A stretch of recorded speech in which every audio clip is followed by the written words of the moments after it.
Buenas tardes a todos los asistentes y bienvenidos de nuevo a estas lecciones de arquitectura desde la distancia en tiempos de encierro y pandemia. Retomamos este ciclo después de esta breve pausa de vacaciones. Este ciclo está organizado por la Universidad Nacional con sus sedes de Manizales, Medellín y Bogotá, junto con el Museo de Arquitectura Leopoldo Rotter y su grupo de trabajo Laura, Gabriela, María del Pilar y Viviana. Igualmente recuerden que pueden ir anotando sus preguntas en el chat a lo largo de la conferencia. Preguntas que serán moderadas en esta ocasión por Isabel Llanos y Edison Henao.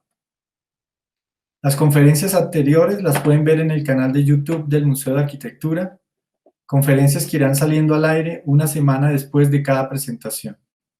Igualmente pueden consultar la programación y noticias por el Instagram del museo.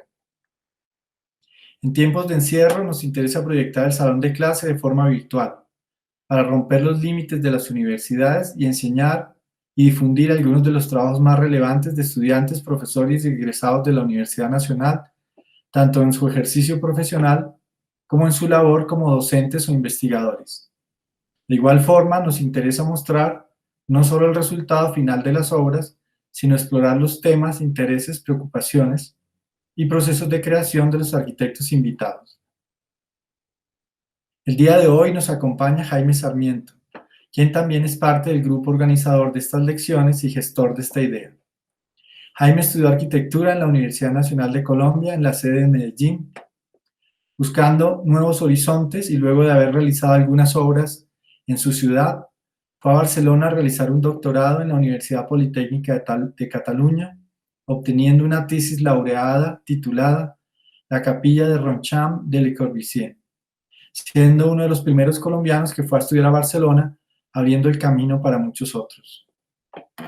En sus viajes por el mundo y en su continua e entusiasta curiosidad por la arquitectura, Jaime fue hasta Sydney, Australia, para realizar un curso o un masterclass con Glenn Murcutt, quien de seguro abrió nuevos temas o acentuó su mirada hacia algunas de sus inquietudes por la arquitectura y que de seguro hoy aparecerán reflejadas en su conferencia. Actualmente Jaime Sarmiento es profesor asociado a la Universidad Nacional y trabaja en la sede de Medellín, en el área de proyectos y en el área de teoría e historia de la arquitectura, combinando siempre la teoría con la práctica. Durante un tiempo, Jaime también fue coordinador de la maestría de arquitectura de la sede de Medellín, de la cual ya hemos oído algunos de sus egresados en estas conferencias. Igualmente, Jaime fue profesor titular de la Escuela Técnica Superior de Arquitectura en la Universidad Ramon Llull, en Barcelona durante varios años, donde trabajó en los programas de doctorado, composición y proyectos. También ha sido profesor de las Facultades de Arquitectura de la Universidad Pontificia Bolivariana y de la Universidad Santo Tomás en Medellín. Así podemos ver su amplia experiencia y su labor como docente y como educador de numerosos estudiantes a nivel de pregrado y posgrado. Como investigador, Jaime ha hecho varias publicaciones.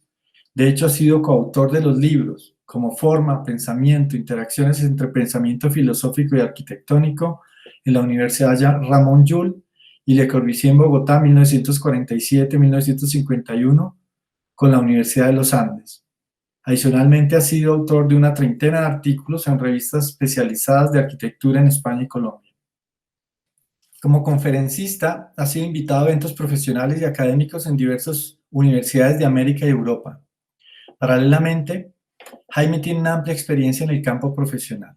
De hecho, ha sido inventor con un par de patentes en España y en Colombia sobre sistemas de construcción industrializados y que, como emprendedor, arquitecto y proyectista y constructor, ha creado su propia empresa llamada Ensamble Sistema Constructivo, donde está realizando una experimentación aplicada que quedará explícita en su presentación. Así, justamente por estas investigaciones y experimentaciones, Jaime ha recibido varios premios. Fue ganador del concurso Affordable Housing Challenge en Barcelona, Nueva York, sobre vivienda asequible para la ciudad condal y la ciudad de Nueva York. El premio de emprendimiento cultural de la alcaldía de Medellín, por el cual fue invitado a Silicon Valley en California. Anteriormente tuvo la mención de honor en el concurso de la Plaza de Bolívar de Bogotá, 500 años. A lo largo de su vida académica, Jaime considera que ha tenido varios maestros. Para él los más directos e importantes han sido Carlos Mesa, durante su pregrado en Medellín, Josep Quetlas en su doctorado en Barcelona, Germán Samper, con quien trabajó al comienzo de su ejercicio profesional en Bogotá, y Glenn Murcutt durante un curso formativo en Australia. Como pueden ver, Jaime ha recibido enseñanzas de un grupo muy selecto, pero a la vez diverso de arquitectos e investigadores. Su conferencia de hoy se titula De la casa máquina a la casa organismo, investigación aplicada a la vivienda, donde Jaime abordará el tema de la vivienda en un recorrido que parte desde una investigación sobre los sistemas de construcción industrial en América y Europa, la cual ha derivado en una serie de conceptos que ha venido implementando mediante patentes de invención, modelos, prototipos y obras diseñadas y construidas en su ejercicio profesional. Esta experiencia de investigación y desarrollo ha sido llevada al ámbito de la docencia en la universidad y en propuestas de vivienda social en territorios del campo y la ciudad. Así, Jaime Sarmiento ha logrado articular en su trabajo la investigación, la docencia, la experimentación, como lo veremos a continuación. Gracias, Jaime, y bienvenido a tus propias lecciones. Muy buenas tardes para todos. Gracias, Ricardo, por la presentación. Voy a hablarles acerca de la vivienda en estas épocas en las cuales se hace tan necesario pensar acerca de la vivienda. El título de la conferencia se llama De la casa máquina a la casa organismo, intentando dar una pauta entre aquello que se pensaba sobre la vivienda a principios del siglo XX y lo que puede estar aconteciendo ahora.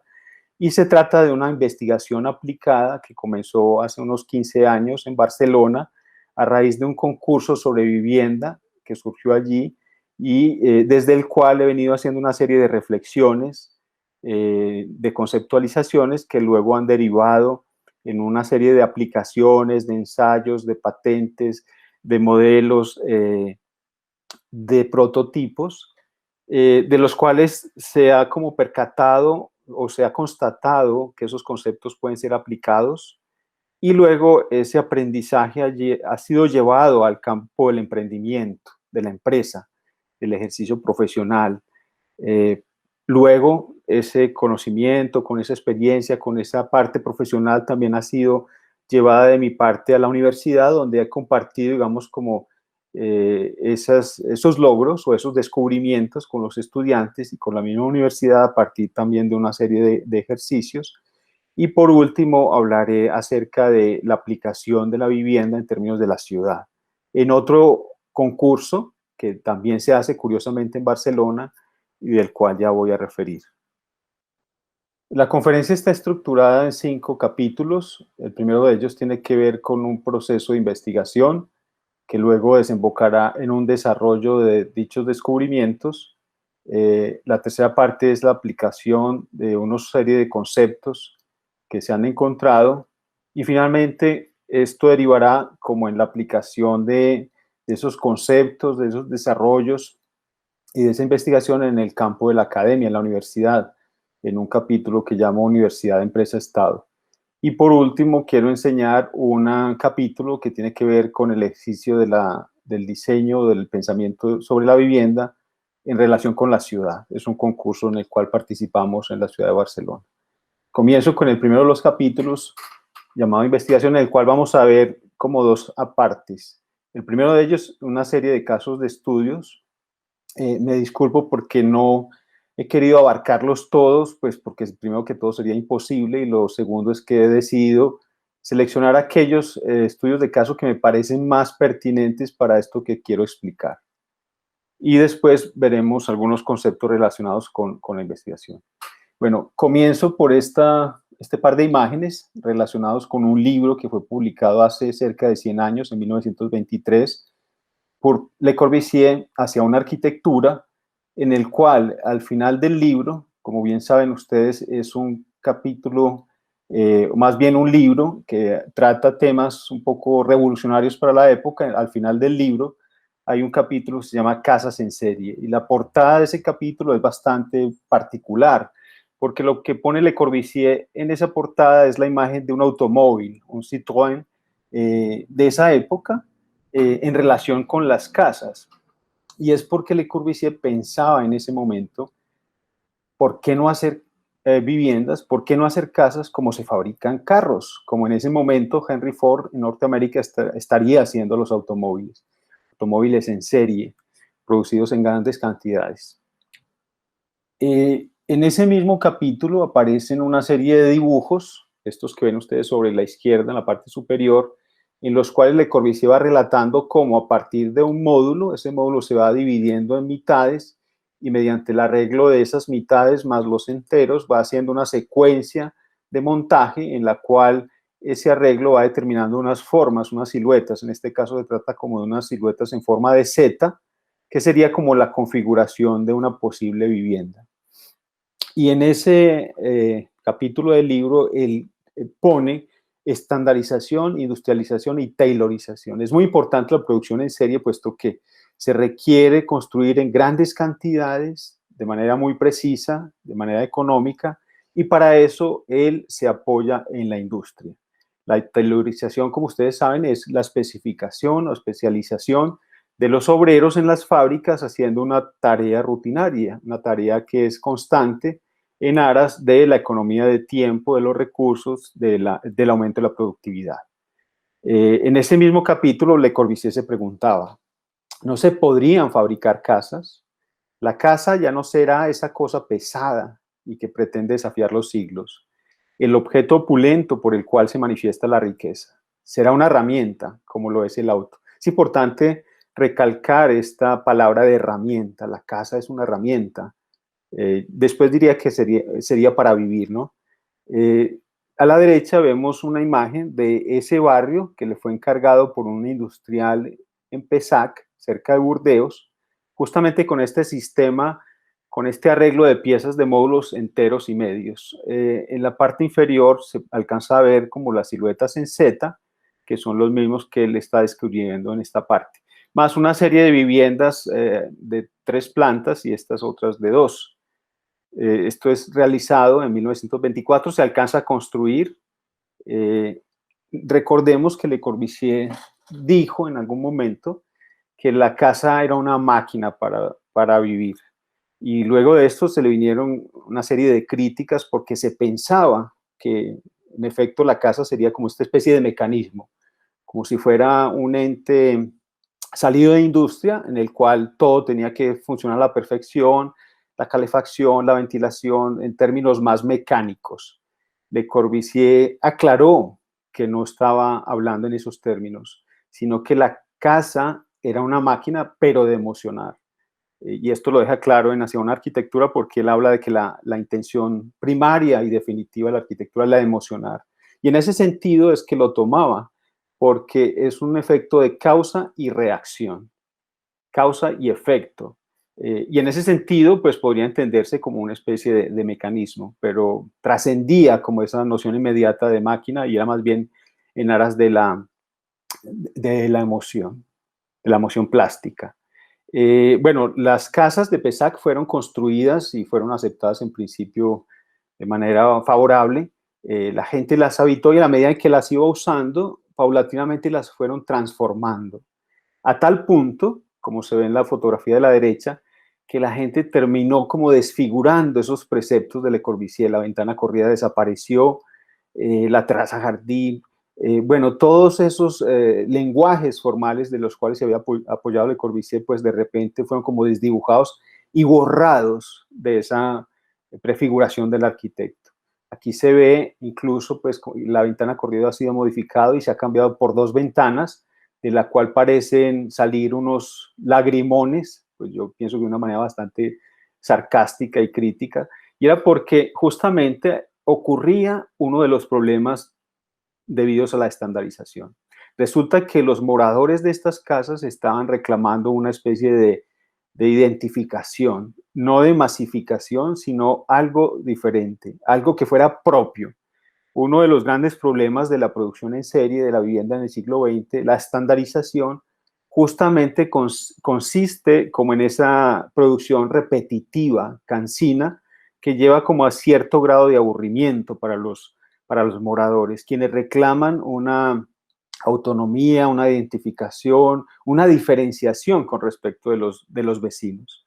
Y entonces aquí se ve cómo esa idea corbusieriana de la producción estandarizada ha sido desdibujada por los propios usuarios. Le Corbusier años más tarde reconocería como esta situación y diría lo siguiente: la vida siempre tiene la razón. El arquitecto es quien se equivoca. Bueno, dentro de los intentos de hacer vivienda por parte de Le Corbusier está esta que es, digamos que una vivienda en su esencia técnica, digamos, que es la Maison Dominó. Es un entramado de losas y columnas totalmente desvestido de cualquier ropaje. No se sabe cómo se habita aquí, no se sabe cómo se cierra, simplemente es el chasis de la vivienda. Es la estructura que permite a la vivienda después poner sus muros divisorios, poner sus cerramientos, sus ventanas, pero digamos que este es como el núcleo primigenio, la base de la vivienda. Él la llama la Maison Dominó, tiene que ver también con esa pieza de dominó por la cual se van encajando unas con otras, van haciendo barrios, van haciendo ciudades, van haciendo, construyendo ese espacio externo público, pero digamos que esta pieza única lo que permite es continuar y hacer conjunto. Otro de esos ejemplos bastante interesantes resulta ser el de la Unité de Habitaciones de Marsella. Es una especie de ciudadela que alberga unas 5.000 personas. Hay 23 tipologías de vivienda, todas ellas diferentes. Pero además, este edificio alberga una serie de usos aledaños o que apoyan la vivienda. Tiene una guardería en la cubierta, tiene un gimnasio, una pista de atletismo, tiene un hotel, un restaurante, un supermercado, unos cuartos técnicos, en fin, es como una pequeña ciudadela en sí misma. Es casi que un ente autónomo, esa especie de transatlántico que él se imaginaba, en este caso está varado en Marsella, está encallado, pero que puede en sí mismo ser como autónomo. Sobre la derecha vemos el sistema estructural que él estaba proponiendo, que lo denominaba botellero. Es como una especie de entramado también en el cual va colocando las distintas siluetas, las distintas tipologías, como si fueran unas botellas.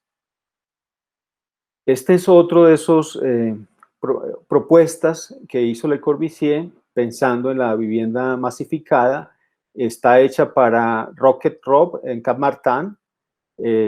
Está hecha a partir de unos perfiles metálicos que él va, digamos, uniendo unos con otros en diferentes arreglos, pueden ser en L, en T o en cruz. Se arma una parrilla tridimensional y luego se arma de manera de autoconstrucción. Esto está puesto en las montañas mirando el mar Mediterráneo y aquí vemos algunas posibles configuraciones espaciales de este sistema, de sus consecuencias. Voy a ir abordando una serie de arquitectos modernos, tanto de Europa como de América, que han ido como ahondando en el tema de la casa y la vivienda y de la producción seriada. En este caso son Walter Gropius y Conrad Bachmann. Gropius era decano de la facultad de Harvard en ese entonces, por los años 40, y Bachmann llega luego a visitarlo y se radica en Estados Unidos. Ambos vienen huyendo de las guerras y ambos montan una empresa que se dedica a hacer casas que se construyen en 8 horas. Ese era el lema promocional de esta empresa y de este tipo de casas que eran llamados las casas empaquetadas de los años 40, donde todo venía, digamos, acarreado. Aquí vemos algunos de los elementos que se van superponiendo unos sobre los otros, que luego se trasladan al lugar y se van fijando mediante mecanismos para armar esta casa que parece más bien como una especie de Lego, y luego se cubre. Gran parte de este mérito de estas casas empacadas viene de parte de Bachmann, porque él cuando llega a Norteamérica llega con un maletín, que es ese que vemos sobre la izquierda, y en dicho maletín trae unos herrajes, como si fueran unas especies de herraduras que se pueden ensamblar para formar este tipo de configuraciones. Esos herrajes iban dispuestos o anclados al final de unos paneles de madera. estos que vemos acá, que luego se pueden meter unos con los otros, y esas posibilidades de estos herrajes, de esas cerraduras, daba para hacer configuraciones en L, en T o en cruz, con lo cual era un sistema bastante flexible, que podía extenderse tanto en horizontal como en vertical. Y por eso él lo llamaba el sistema universal, bastante ingenioso. Otro de esos personajes que se dedicó mucho al tema de la vivienda fue Jean Prouvé, en Francia. Prouvé era un ingeniero metalmecánico, no tenía título de arquitecto, pero ejerció como tal.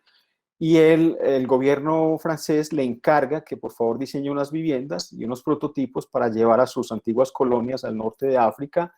Y Prouvé, de una manera como muy sabia, lo que hace es producir en Francia algo que se va a llevar al norte de África, al trópico, pensando en las características del trópico.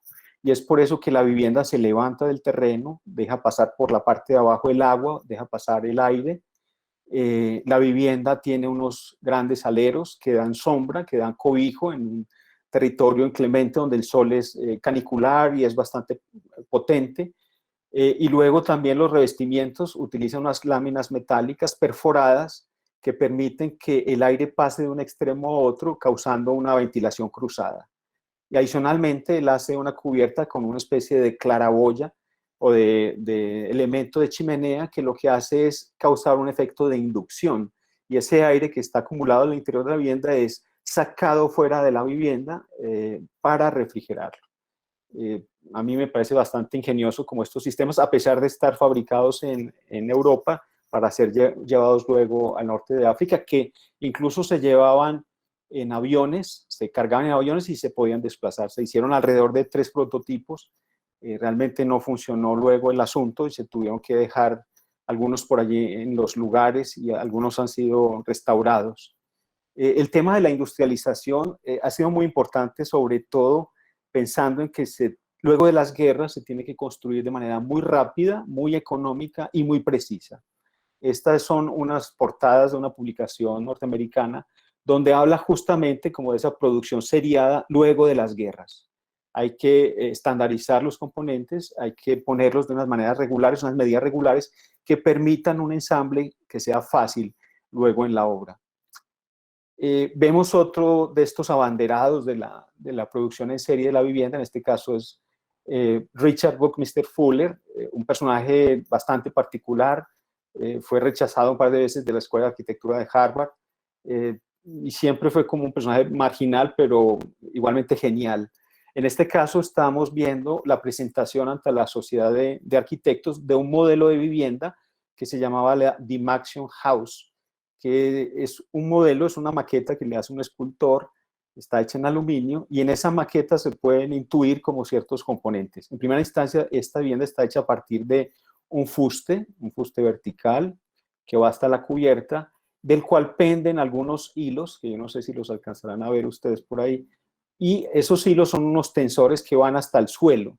En ese armazón, él cuelga lo que son los revestimientos de las cubiertas, de las paredes, de las habitaciones, y todo parece estar pendiendo en una especie de equilibrio de esfuerzos entre elementos a compresión y atracción. De hecho, es Fuller el que se inventa, o bueno, trabaja sobre todo en un tema estructural y constructivo que se llaman las estructuras tensointegradas, que consisten básicamente en la unión de elementos que trabajan a compresión, como estos bastones, y otros a tracción a partir de estas fibras, de estas cuerdas, que lo que hacen es tensionar todo el conjunto. Con ello logra tener un equilibrio de fuerzas con muy poco material.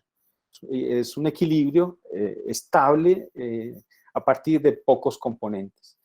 También se acuña como un término que es el de la sinergia, en el cual habla Fuller de que la sinergia consiste en que la sumatoria, la combinación de las piezas trabajando al unísono es potencialmente mucho más efectiva que si consideráramos una pieza trabajando estructuralmente por separado.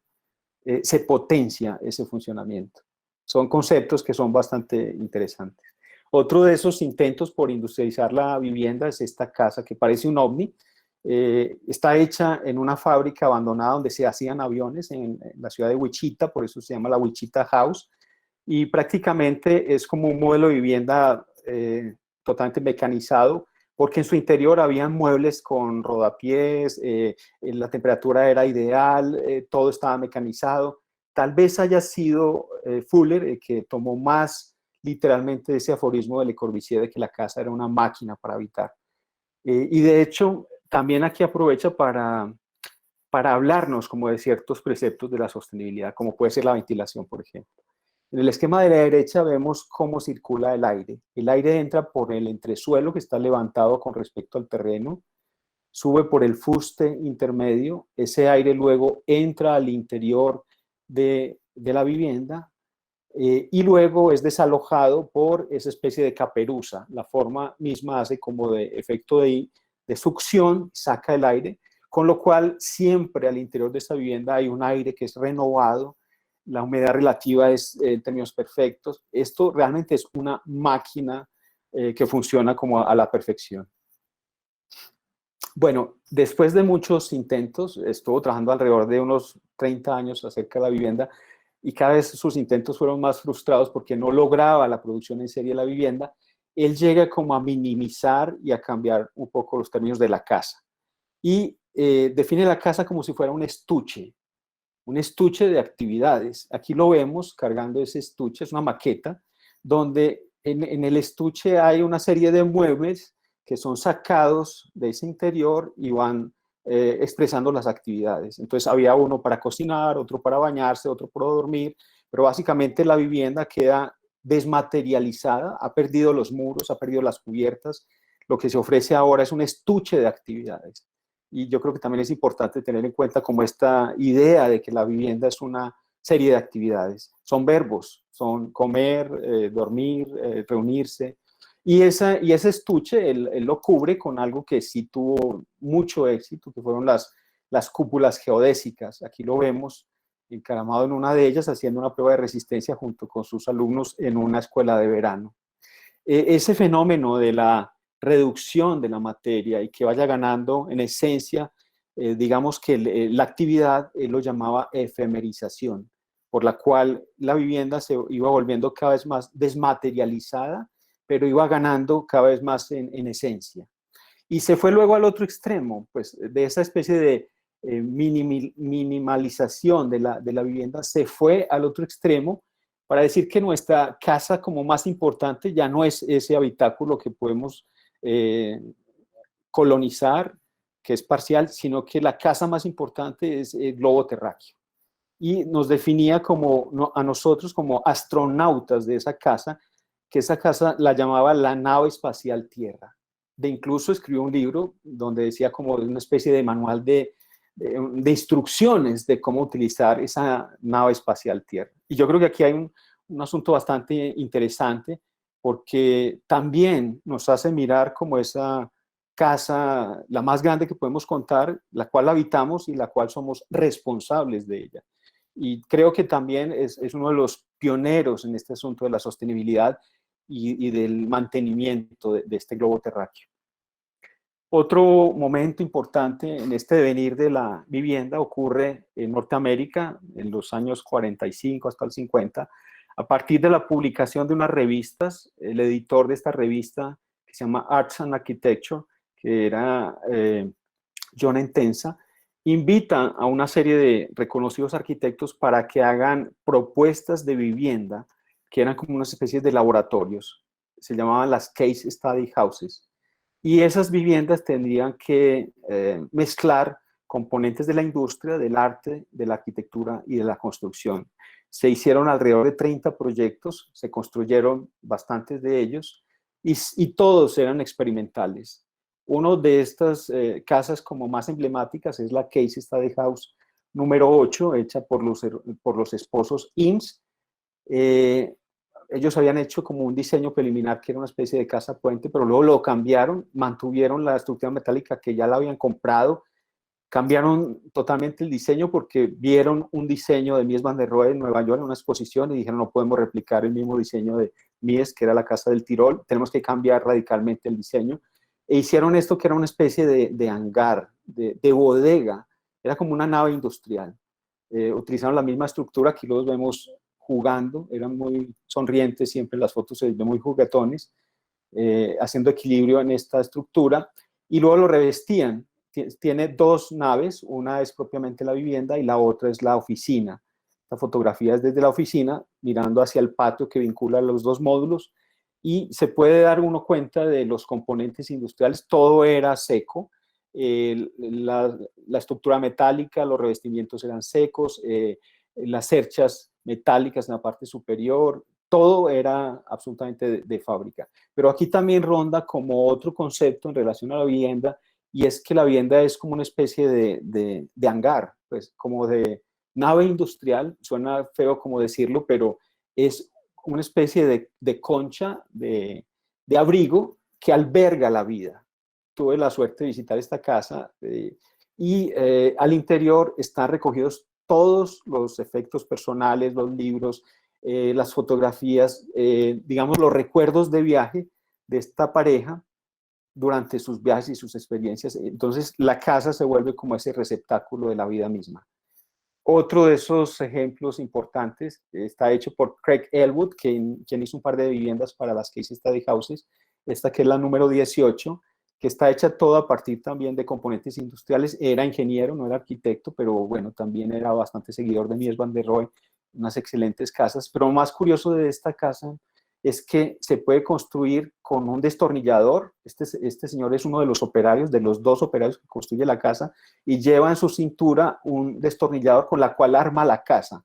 Y la casa está hecha a partir de un tubo metálico de 50 por 50 milímetros y componentes de industria como son paneles de madera contrachapados que están agarrados a esa estructura metálica mediante unos elementos que pisan y ayudan como a juntar las partes.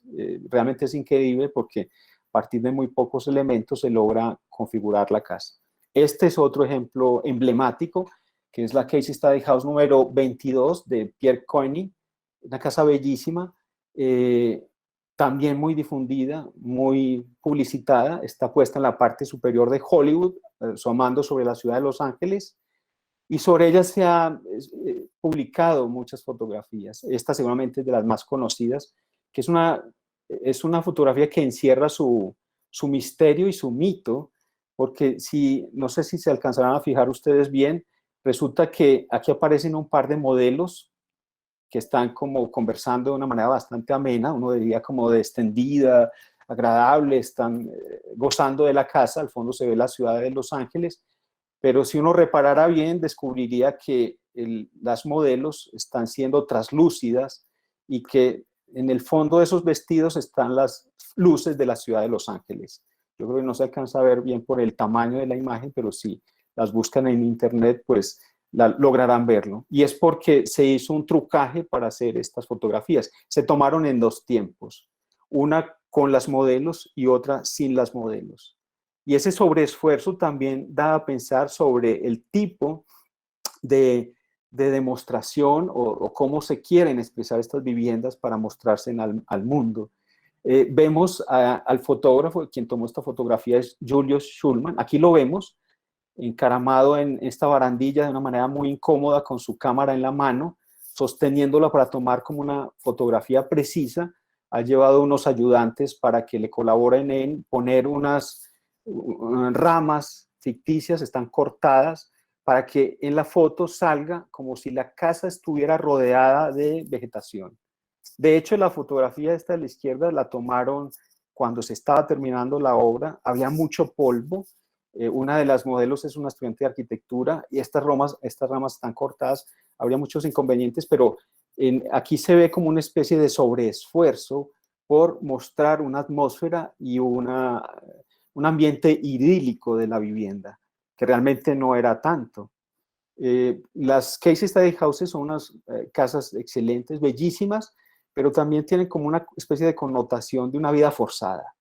De hecho, eso que se pensaba de que fueran viviendas para los soldados que regresaban de las guerras, porque así estaban pensados, no fue tal, y estas casas fueron compradas por gente muy adinerada, por directores de Hollywood, por actrices, y terminaron siendo como un modelo elitista, no era algo para el común de la gente. Entonces, de alguna manera también ver en qué medida, pues como que esas casas de élite eran mostradas de determinadas maneras. Lo de mostrar las casas también tiene como cierta connotación. Le Corbusier era muy cuidadoso en las fotos iniciales de esas primeras obras en París, donde no dejaba que nadie apareciera. Los fotógrafos eran selectos y dejaban algunos vestigios como las gafas de Le Corbusier, el sombrero. Después, cuando llegó la Unité, sí aparecieron los niños, pero en esas primeras obras eran bastante asépticas y las personas no aparecían. Bueno, otro de esos precursores de la vivienda es John Hudson, el de la ópera de Sydney, quien está al parecer jugando aquí con estas casitas. Hudson patentó un sistema que se llama el Expansiva System, el sistema expansivo. Básicamente consistía en una estructura de madera laminada que hacían unos pórticos. Esos pórticos lograban hacer unas cajas y esas cajas se revestían de muchas maneras posibles. Pero parte del éxito que tuvieron estas viviendas, porque sí se construyeron muchas de ellas, era que Hudson partía de una serie de módulos. Y esos módulos tenían unos tamaños determinados. Los más pequeños eran módulos de servicios, que servían, por ejemplo, a los baños, como en este caso. Había otros intermedios donde estaban destinados a las habitaciones o a las oficinas. Aquí vemos una persona trabajando en esa oficina. Otros un poquito más grandes, donde albergaban las habitaciones dobles o las salas de estar, y otros más grandes todavía, donde albergaban el espacio social. A partir de esos 4 módulos, Hudson logra hacer un arreglo infinito de formas. Uno puede coger esas fichitas como si estuviera jugando una especie de qué sé yo, bueno, un juego en el cual esas piezas se pueden ir intercambiando y logran múltiples conformaciones, infinitas conformaciones.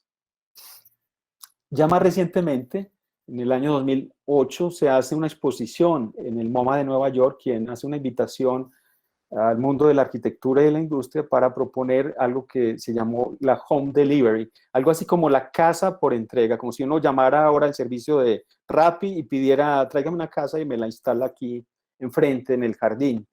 Y en esa portada este es digamos, lo que compila esa exposición, se ve una casa totalmente desarmada y luego una casa que va siendo transportada por el aire, es una habitación para estudiantes en Alemania. Pues bien, esa exposición se hace en la parte trasera del MoMA y se hace en celebración a otro evento que se había hecho 60 años antes. Marcel Breuer había construido una casa prefabricada en ese patio del MoMA y 60 años después se hace esta exposición y hay una casa que también resulta interesante, que está hecha por un par de arquitectos y profesores norteamericanos de apellidos Timberlake y Kieran, que hacen una casa de celofán, una casa de plástico, esta casa que ustedes ven sobre la derecha. Estos dos arquitectos publican un libro muy interesante que se llama Refabricating Architecture. ¿Cómo así que la arquitectura se fabrica? Bueno, están como cambiando un poco el paradigma porque no hablan tanto de la construcción, sino de la fabricación de la arquitectura. Y al interior del libro hablan de que uno de los grandes problemas de la vivienda moderna ha sido justamente la estandarización, la repetición cansina, la repetición que ha llevado a cierto grado de aburrimiento de esos moradores, que ha hecho que reclamen su individualidad y termina transformando la vivienda. Pues bien, estos arquitectos dicen que eso se remedia de manera contemporánea mediante las tecnologías con las cuales nosotros contamos. Ellos hablan de que en lugar de la estandarización, ahora podemos hacer customización. La customización es como la especie de individualización a partir de la fabricación industrial. De esto ya se ve mucho en la industria automotriz, por ejemplo. Alguien puede ir a una casa concesionaria y pedir como un automóvil a su medida, con los revestimientos, la pintura, las comodidades que quiera. Entonces, ellos abogan por este tipo de implementación. Y otra cuestión que parece bastante interesante en esta publicación es que ellos cambian el término de construcción por el de ensamble.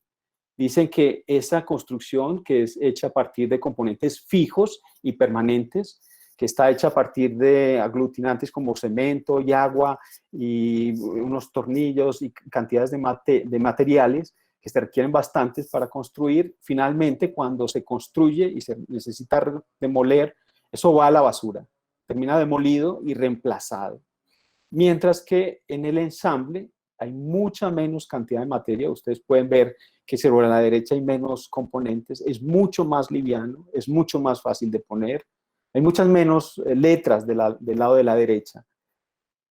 Ahí están la parte de las paredes y los suelos, y esa parte se puede desmontar y luego reutilizar. Pues también es importante como llamar la atención sobre este cambio de mentalidad, de no llamarlo construcción, sino llamarlo ensamble. Bueno, también vamos como acercándonos un poquito a nuestro tiempo, y uno de esos ejemplos bastante particulares y llamativos ha sido este, que es la Cité Manifest, que es una especie como de manifiesto de la vivienda social de bajo costo.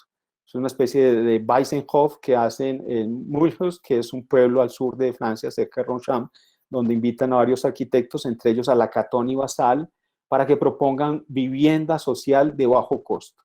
Y la propuesta de estos arquitectos es bastante arriesgada y llamativa, porque lo que hacen es como una construcción en pórticos de hormigón, bastante convencional, pero encima de esa losa montan unos invernaderos. Y en los invernaderos los habitan. Y entonces también nos lleva como a una reflexión, porque claro, el invernadero es una producción industrial, ya está hecha, está pensada para el campo, es agraria, y se podría preguntar uno, bueno, pero si las flores germinan, crecen, viven de manera confortable dentro de los invernaderos, tienen ventilación, tienen cubiertas a veces para cuando hace demasiado calor, si crecen de manera tan confortable, ¿por qué no se puede vivir dentro de ellas? Y es una pregunta bastante interesante. Estos arquitectos tienen por lema dar más por menos. En muchos de los concursos que han participado, en muchas de las intervenciones, su eslogan es dar mucho más que aquello que se le está pidiendo. En este caso es área, es dar construcción a muy bajo costo. Y lo otro que me parece llamativo y sorprendente son las fotografías que ellos mismos exponen de estas viviendas, porque son fotografías de nuevo, unas especies de hangares, de unos modelos industrializados que contienen la vida misma. Entonces, no hay vergüenza en exponer, digamos, los muebles regalados por la abuela, que pueden ser antiguos, que pueden ser incluso de mal gusto. No hay reparo en mostrar la vida tal cual sucede. Pues esa concepción aséptica, de esa primera modernidad y de ese sobreesfuerzo por inventarse modelos idílicos de vivienda, aquí ya se diluye y lo que se muestra realmente es como la vida en esencia, como ocurre tal cual. A mí personalmente me gustan mucho porque muestran como incluso aquellas cosas que son kitsch, de mal gusto, viejas, pero bueno, es que la vida es así. Vamos a llegar ahora un poco más como a nuestros entornos, a mirar unos cuantos casos sobre vivienda social. El primero de ellos es un laboratorio, es un experimento que se hace en Perú, se llama PREVI en el año 68, que se invita a una serie de arquitectos de reconocido prestigio internacional para que hagan propuestas de vivienda. Y esa vivienda también tenía que tener unas condiciones bastante particulares. Pensemos que en Europa, en ese momento, bueno, estaba muy industrializado, estaba todo muy hecho, mientras que cuando llega esta especie de masificación a Latinoamérica, está todo por hacer, la industria no es tan adelantada como puede ser la europea y abunda la mano de obra. Entonces aquí las condiciones son otras, porque se pide en las bases del concurso que sea una vivienda incremental. La vivienda incremental es que se pueda extender en el tiempo. La vivienda europea ya está terminada. Esta se tiene que pensar en términos de que pueda crecerse luego. Otra de las condiciones que ponen en esta construcción es que sean con componentes industrializados y que además se apoye la empresa local, de tal manera que los recursos generen como ciertas economías que puedan permitir como desarrollos del país. Aquí vemos sobre la derecha un caso de uno de los proyectos que se construyó, el de James Stirling, que terminó siendo transformado, pero a diferencia de Pessac de Le Corbusier, que estaba pensado en términos definitivos, aquí esta vivienda está pensada más para cambiar en el devenir de la familia. De hecho, estaba pensada para que fueran 4 miembros en principio, que luego pudieran ser 8, y entonces se tenía que dejar la base de lo que era la vivienda incremental. Ese término de incremental también se le conoce como vivienda semilla, que luego se va acrecentando, o se le ha atribuido varios nombres. Yo prefiero llamarlo casi como vivienda orgánica, porque obedece a un término de organicidad, como de que la vida misma vaya floreciendo y vaya creciendo. Otro de esos ejemplos sobresalientes más recientes es el trabajo que hace Alejandro Aravena con su grupo de Elemental. Aquí estamos en las viviendas de Iquique, en Chile, donde él lo que hace es construir la mitad de la casa y dejar la otra mitad vacía, o sea, no construye toda la casa, deja como incipiente esa semilla, de tal manera que luego los que lleguen a vivir acá lo colonizan y luego terminan y colmatan esos vacíos que están disponibles. Y aquí tampoco hay vergüenza en decir que una ventana puede ser identificativa de la casa propia de alguien, es una ventana tipo bow window, y aquí hay otra, parece como una especie de balcón, y aquí hay otra. Entonces hay una especie como de afinidad, casi que cada uno de estos moradores podría identificar su propia vivienda. Es una combinatoria entre un sistema que es regular, totalmente ordenado, con una especie de surgimiento espontáneo de la vivienda. Es una mezcla entre dos situaciones bien distintas. De hecho, da gusto ver como que los niños deambulan, corren, juegan por acá. Cuando están explicando este proyecto, ellos hablan de que no querían hacer unas viviendas aisladas, tampoco las querían hacer apareadas y tampoco las querían hacer en altura, como se suele hacer. Aquí en los esquemas se ve cómo esos módulos se van desplazando unos con respecto a los otros, y la configuración es una especie de esponjamiento. Entonces no es del todo compacto, está siendo esponjado, y hay unos espacios que se dejan libres. Y en esos espacios pueden llegar habitaciones o puede llegar una futura ampliación con comercio, con taller, y en tal caso la vivienda se vuelve de un uso mixto. Entonces entra el comercio, entran otros tipos de actividades que permiten un crecimiento también económico de los moradores. Estas fotografías me llaman mucho la atención porque las de la izquierda son cómo se entregaban las viviendas, se entregaban sin acabados, en obra negra, y luego llegaban los moradores a colonizar esos espacios. Y entonces tampoco hay reparo en mostrar esos colores estridentes, como esa manufactura de la abuela que hace su bordado. O sea, es como lo que sucede al interior de esas viviendas. Incluso yo diría que hay como un gusto en mostrar toda esta situación. Otra particularidad de estas viviendas es que están hechas consultando con las comunidades, preguntándoles cómo desean vivir, cómo desean estar ahí. Entonces hay un trabajo, se llama diseño participativo, bien conocido ahora, en el cual intervienen los moradores, las comunidades. Bueno, venimos a Colombia y yo creo que se hace fundamental mencionar el caso de Germán Samper, quien estuvo haciendo una larga investigación sobre las viviendas, y uno de esos casos más bellos, diría yo, es este de un barrio de autoconstrucción, de La Fragua, de 1958. En principio a Samper le dan un par de manzanas, que son estas que ustedes ven aquí sobre la izquierda, donde según la normativa cabrían unas 46 viviendas. Y entonces el maestro dice, hay que sacar más provecho de esto, y decide juntar las dos manzanas y hacer otro tipo de distribución, y alcanza a construir 96 viviendas. También la manera en que se ocupaba ese espacio era bastante particular, porque las familias que eran de estratos bajos llegaban en primera instancia y ocupaban la parte trasera del lote, donde había una especie de bodega, que está coloreado en color azul, que estaba separado de la vivienda mediante un patio. Aquí está propiamente la vivienda, y aquí vemos algunas imágenes de los niños jugando en la autoconstrucción, y atrás estaba, digamos, la bodega, donde las familias vivían mientras se iba construyendo. Esas bodegas con los tiempos se fueron transformando en diferentes usos. A veces eran escuelitas, o eran talleres mecánicos, o eran tiendas.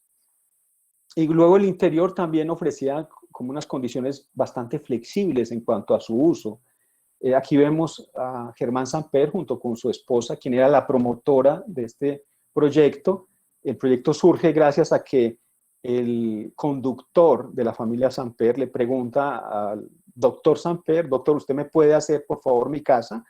Y la esposa de Germán Samper acoge como este llamado y es la promotora, y construyen esta serie de viviendas. En las imágenes se puede ver cómo en este espacio se puede comer, hacer visitas, se puede dormir igualmente, está asociado a la cocina, y luego en las habitaciones de los niños, los muebles están pensados a la medida para esos espacios. De hecho, Samper diseñó los muebles, estos camarotes en los cuales duermen los niños, pero también las actividades, o sea, el asunto de dormir y estudiar, muy asociado al tema de la luz. Samper también nos deja como este legado de combinar dos sistemas distintos para entender la ciudad. Una es el de la ciudad jardín, que es con casas que se extienden sobre las praderas, sobre la naturaleza, bastante esponjado, y luego también retoma el sistema de su maestro Le Corbusier de torres con unos parques en la parte inferior. Entonces, él mezcla estos dos sistemas en un sistema que él llama vivienda baja de alta densidad y consolida como unas agrupaciones que pueden construir ciudad.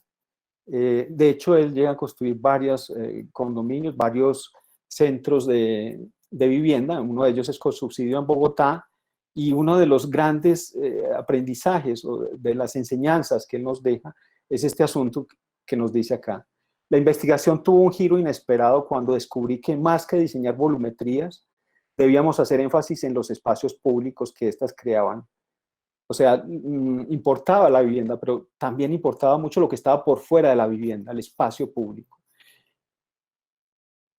Y en esa misma línea quiero resaltar el trabajo de Ana Elvira Vélez, que es una arquitecta que es de aquí de Medellín, que hace unos conjuntos de vivienda excelentes, ha llegado a construir bastante. Y voy a mostrar este breve caso, que es el de la playa, el de los apartamentos de la playa, donde de manera similar a Samper, de hecho ganó el premio Germán Samper. Ella dice que lo más importante es invertir los recursos y los dineros en el espacio comunitario, en construir eso que es de todos. Y entonces prácticamente como que el esfuerzo también está volcado hacia afuera, porque esto, con los dineros que hayan, se puede construir en el momento adecuado. Y luego el interior de las viviendas ya se los hará cada uno en la medida de sus necesidades, de sus posibilidades, de sus gustos. Y en ese mismo sentido de construir ciudad, de construir espacio público, esta configuración de edificios, que son unas tiras que se ven aquí en este plano de localización, son edificios largos, hacen de estas especies de patios unas calles que conectan sectores de ciudad. No es una urbanización cerrada, es totalmente abierto, el espacio es público, pero también es de apropiación de esas viviendas. En un sector donde, o en una ciudad donde se acostumbraba antes a hacer unidades residenciales cerradas. Medellín ha sido una de las ciudades más golpeadas por la violencia, el narcotráfico, el miedo, y se acostumbraba a hacer como estas ciudades cerradas, como si fueran guetos, donde hay que encerrarse en sí mismo o hay que poner una valla para que nadie entre. En cambio aquí, esta conformación es permeable. Y luego al interior, en esas franjas, están articuladas a partir de unos núcleos verticales de escaleras que surten 4 apartamentos, y cada apartamento, también me llama mucho la atención esta configuración, porque se dibuja de manera casi minimalista, o sea, se ponen 3 líneas que seguramente obedecen a temas estructurales y unos cuantos muebles, y el resto está vacío. De momento no hay como mayores datos aquí, y se entrega de esta manera, se entrega en obra negra, no hay divisiones, no hay tabiquería. Y lo que me parece interesante también luego es como la promoción de estas viviendas, porque cuando se ofrecen al público, se ofrecen como de esta manera. Mire, señor, abre esta caja, o señora, y saque los planos, estúdielos y díganos usted cómo quiere vivir. Y entonces hay diferentes posibilidades. En esa misma envoltorio es como si fuera una especie de nuez en la cual se ha determinado el cascarón, se ha diseñado el cascarón, se ha diseñado lo de afuera, pero lo de adentro está para que se haga al gusto y a la medida de quien lo habita. Entonces aquí puede decir alguien, yo quiero tener una sola habitación, o puedo tener 2 habitaciones de esta manera, o puedo tener dos alcobas y más un estudio, que estaría como en esta parte unido a la habitación principal, o puedo tener 3 alcobas más 2 baños. O sea, diferentes conformaciones en un mismo espacio, en un mismo cascarón. Van a ver las fotografías porque son realmente sorprendentes, pues gracias a Isaac y a Andalvira que me mandaron estas fotografías, donde se puede ver como lo variado que resulta la vida aquí. En el primer piso hay este señor que tiene una tienda, instaló una tienda ahí, pero luego en un piso igual se puede establecer este tipo de mobiliario convencional, donde se vive de manera convencional, pero luego en este otro, que también me parece extraordinario, de repente es como una especie de loft, porque no hay divisiones, hay un mueble del cual se rebate una cama y el espacio de día, el espacio social, se vuelve el espacio de descanso nocturno, que también es una situación que se ha venido como problematizando. Pensemos ahora en términos de esta situación de pandemia que tenemos y de cómo utilizamos la vivienda. La vivienda es de las cosas menos previstas. Bueno, nada estaba previsto para esta situación de pandemia, pero yo creo que las más afectadas ha sido la vivienda y nos ha tocado sufrirla a todos y vemos que no está preparada para tal situación. Pero vemos aquí cómo se transgreden como esas convenciones de que tienen que haber espacios de día o de noche, ¿no? Lo que tiene que haber es como un fluir de actividades. Entonces se puede dormir en el espacio de día o tener un sitio de trabajo. ¿Por qué no? Bueno, a partir de acá vamos con unos conceptos. Voy a ir apurando un poquito porque veo que me... Sigamos. Bueno, voy a hablar de 4 conceptos. El primero de ellos corresponde a la tecnología.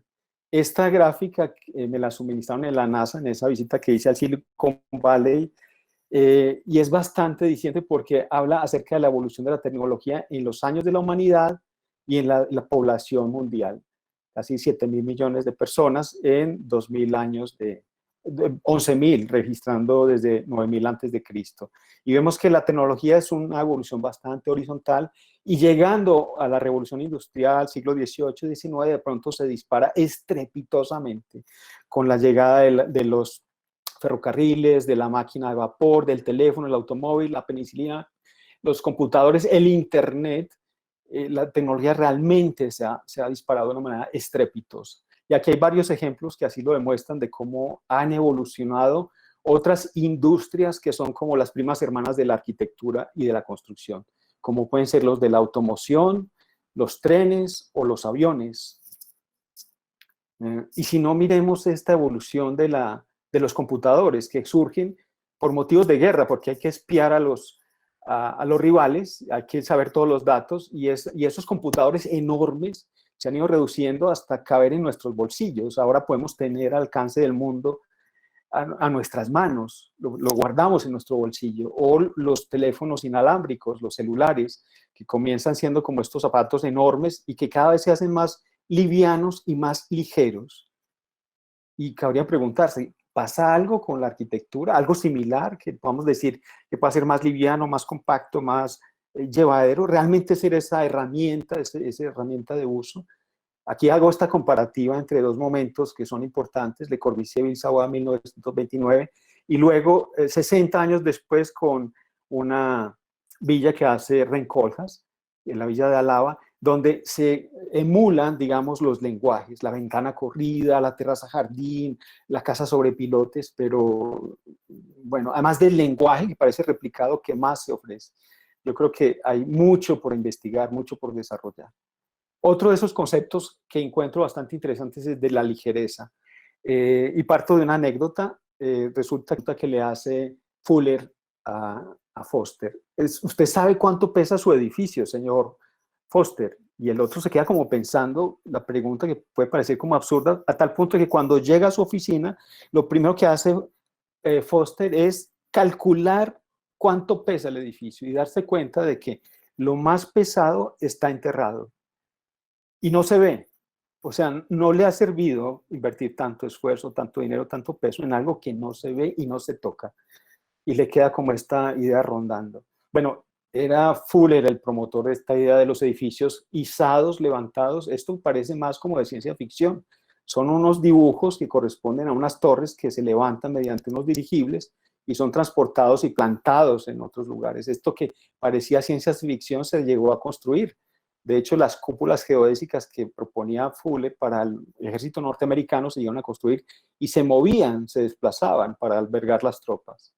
Otro de esos que construía cúpulas geodésicas era este ingeniero francés que trabajó con Louis Kahn, llamado Robert Le Recollet, además era poeta, y que estudiaba sobre todo las estructuras más sofisticadas de la naturaleza, los radiolarios, estructuras biológicas que por su configuración estructural bastante intrincadas utilizaban muy poquita materia y eran supremamente eficientes. Para llevarlo a un símil que conozcamos nosotros, podríamos asemejarlos a los dientes de león, que son estas flores que solemos soplar y jugar con ellas, pero en el diente de león se ve como ese principio de lo mínimo que funciona de manera máxima, y son livianas. Algunos estudiantes le hicieron una broma al maestro Le Recollet y le pusieron un esqueleto a la entrada del aula y les hace la siguiente pregunta el maestro a los alumnos. ¿Ustedes saben por qué razón el esqueleto humano, los huesos, que pesan tan poco, que son tan livianos, son el 5% del cuerpo, pueden aguantar el 95% restante del cuerpo? Los estudiantes quedaron como estupefactos, mandó cortar un hueso y mostrarles que al interior lo que había del hueso eran concavidades, eran agujeros. La clave de que esa estructura que aguanta tanto no radica tanto en dónde se pone la materia, sino en dónde se ponen los vacíos, en dónde se ponen los agujeros. Y crea una noción un tanto curiosa que es construir con agujeros, construir con espacio. Bueno, aquí vemos también como una evolución en la historia de la construcción acerca de cómo esos materiales gruesos y pesados han ido disminuyendo, partiendo desde la parte de arriba de la Villa de Adriano, de las termas, pasando por el gótico como la Sainte-Chapelle en París, luego pasando por estas construcciones ferroviarias y de grandes exposiciones, Crystal Palace, llegando a la modernidad con esas membranas que utilizaba Frei Otto, o llegando a la contemporaneidad con unas membranas de 2 centímetros de espesor con vidrio estructural que aguantan una gran cubierta en el teatro de Steve Jobs en Apple, en California. De seguro, Foster aprendió bien la lección de su maestro y aprendió este asunto de la ligereza. Llegamos a otro concepto que es el de la adaptabilidad. Vemos una figura terminada, una bola de billar, enfrentada como a otro objeto inacabado que está en proceso de ejecución. En lugar de pensar la vivienda como algo terminado, como lo hacían los europeos en Latinoamérica, en Colombia, en los países en desarrollo, pienso que hay que pensar en sistemas abiertos, que pensar que la vivienda no está terminada del todo, que está en proceso de consolidación, como la vida misma. Bueno, y acerca de estos sistemas abiertos, es importante releer a algunos pensadores. Por allá en la década de los 60, de los 70, hay arquitectos, filósofos, pensadores que están dedicados a escribir, a reflexionar sobre el tema de los sistemas. Y uno de ellos es un pensador francés, Edgar Morin, que dice que toda realidad conocida, desde el átomo hasta la galaxia, pasando por la molécula, la célula, el organismo y la sociedad, puede ser concebida como sistema, es decir, como la combinatoria de elementos diferentes. Aquí vemos diferentes situaciones donde nos habla justamente de que todo puede ser relativo al sistema. Y eso está directamente relacionado con otro concepto que es el de la variabilidad. El sistema tiene la capacidad de mutar, de cambiar. De hecho, otro de esos pensadores, que se llamaba Zygmunt Bauman, escribió un libro que se llamaba La modernidad líquida y se preguntaba, ¿qué significa ser flexible? Significa que no estés comprometido con nada para siempre, que estés listo para el cambio. Y entonces hacía como un símil esto de la modernidad líquida. Yo no sé si ustedes alcanzarán a ver mi vaso allá, pero decía, si uno le hace un breve movimiento, un leve movimiento al vaso, ese interior, esa agua se mueve. Entonces, tenemos que estar dispuestos al cambio. Coincide con otro pensador, Marshall Berman, que dice que todo lo sólido se desvanece en el aire. Todo esto para decir que lo más constante que tenemos ahora en la contemporaneidad, en nuestro tiempo, es el cambio. Entonces, convendría preguntarse, ¿por qué si el cambio es lo que estamos viviendo cada día? ¿Por qué construimos de manera rígida? ¿Por qué seguimos edificando con estructuras sólidas en hormigón? ¿Y por qué seguimos revistiendo esas estructuras con mamposterías que fueron generadas hace 11.000 años en Asiria y en Aquea? Vemos que los sistemas de construcción tradicional, bueno, son posibles también, pero quiero decir que también hay otros sistemas que serían como más provechosos y más afines como a la situación de cambio que encontramos ahora.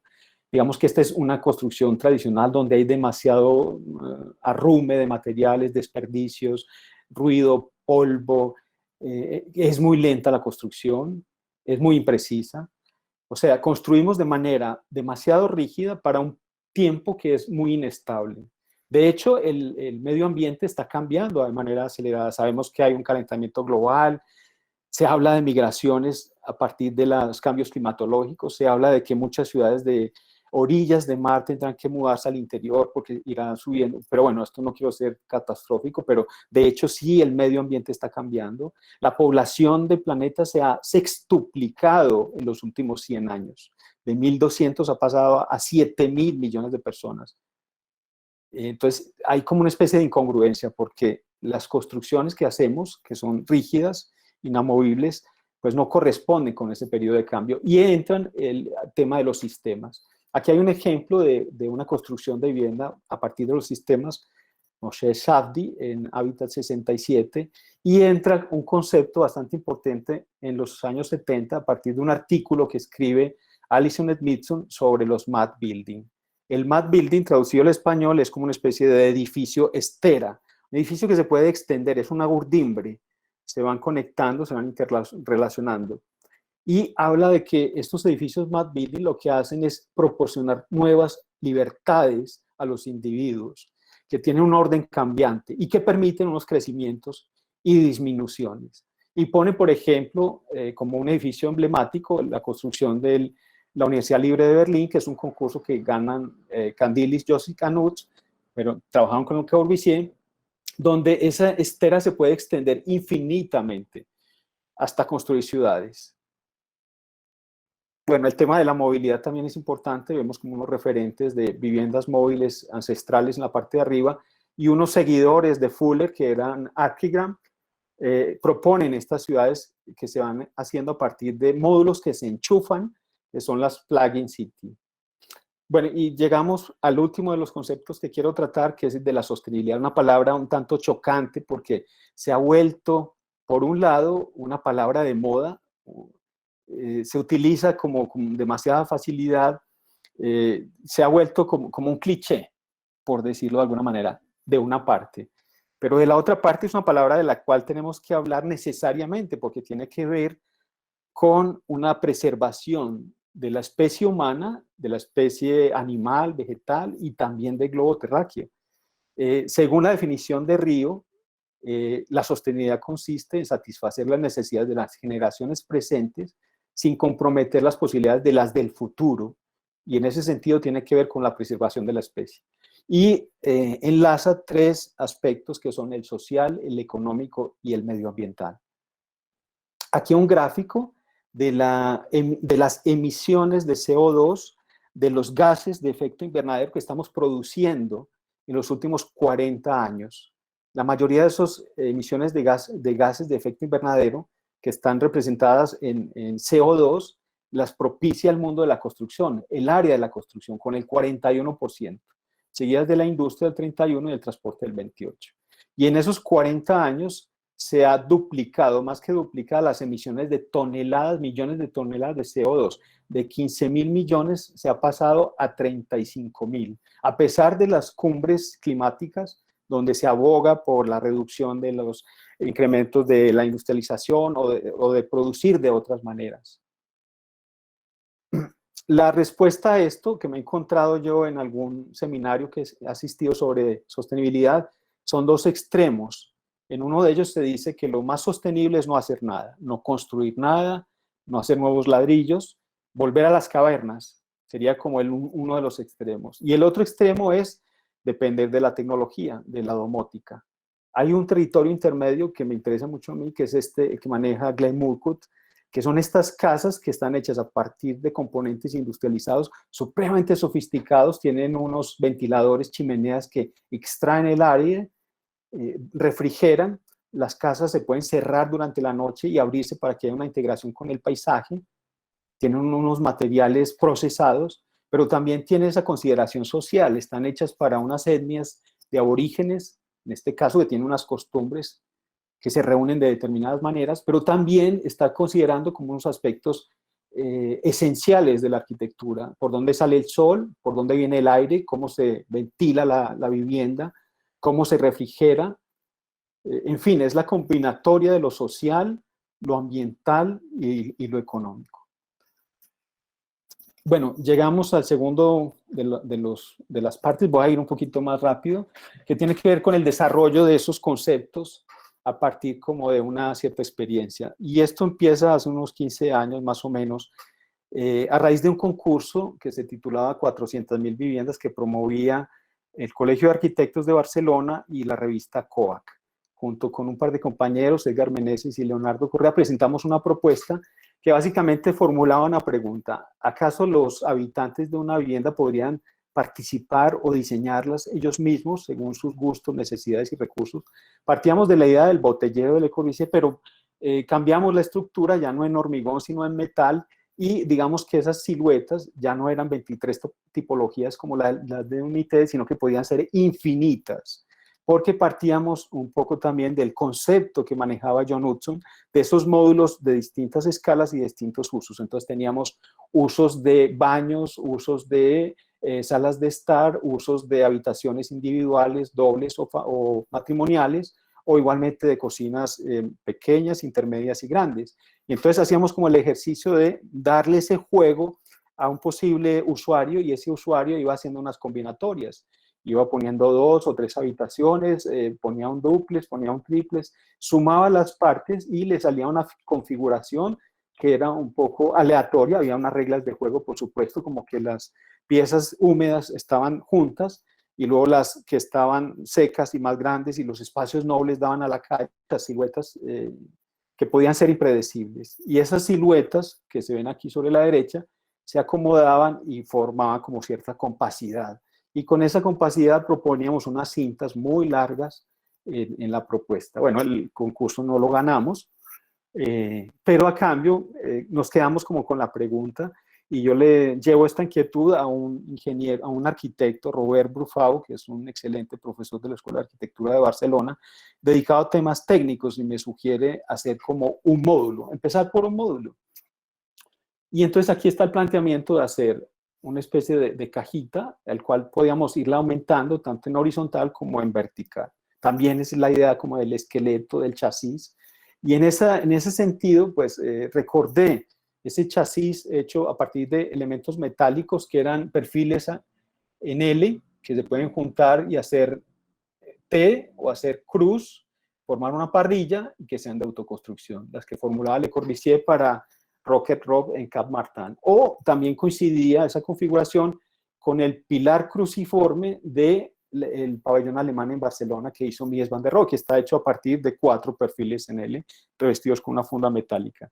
Lo que yo hago es partir de esa base, que son perfiles que se consiguen en industria, y adicionar unos nudos. En este caso es un nudo en forma de cruceta que me permite separar los perfiles en L. ¿Y qué se logra con esto?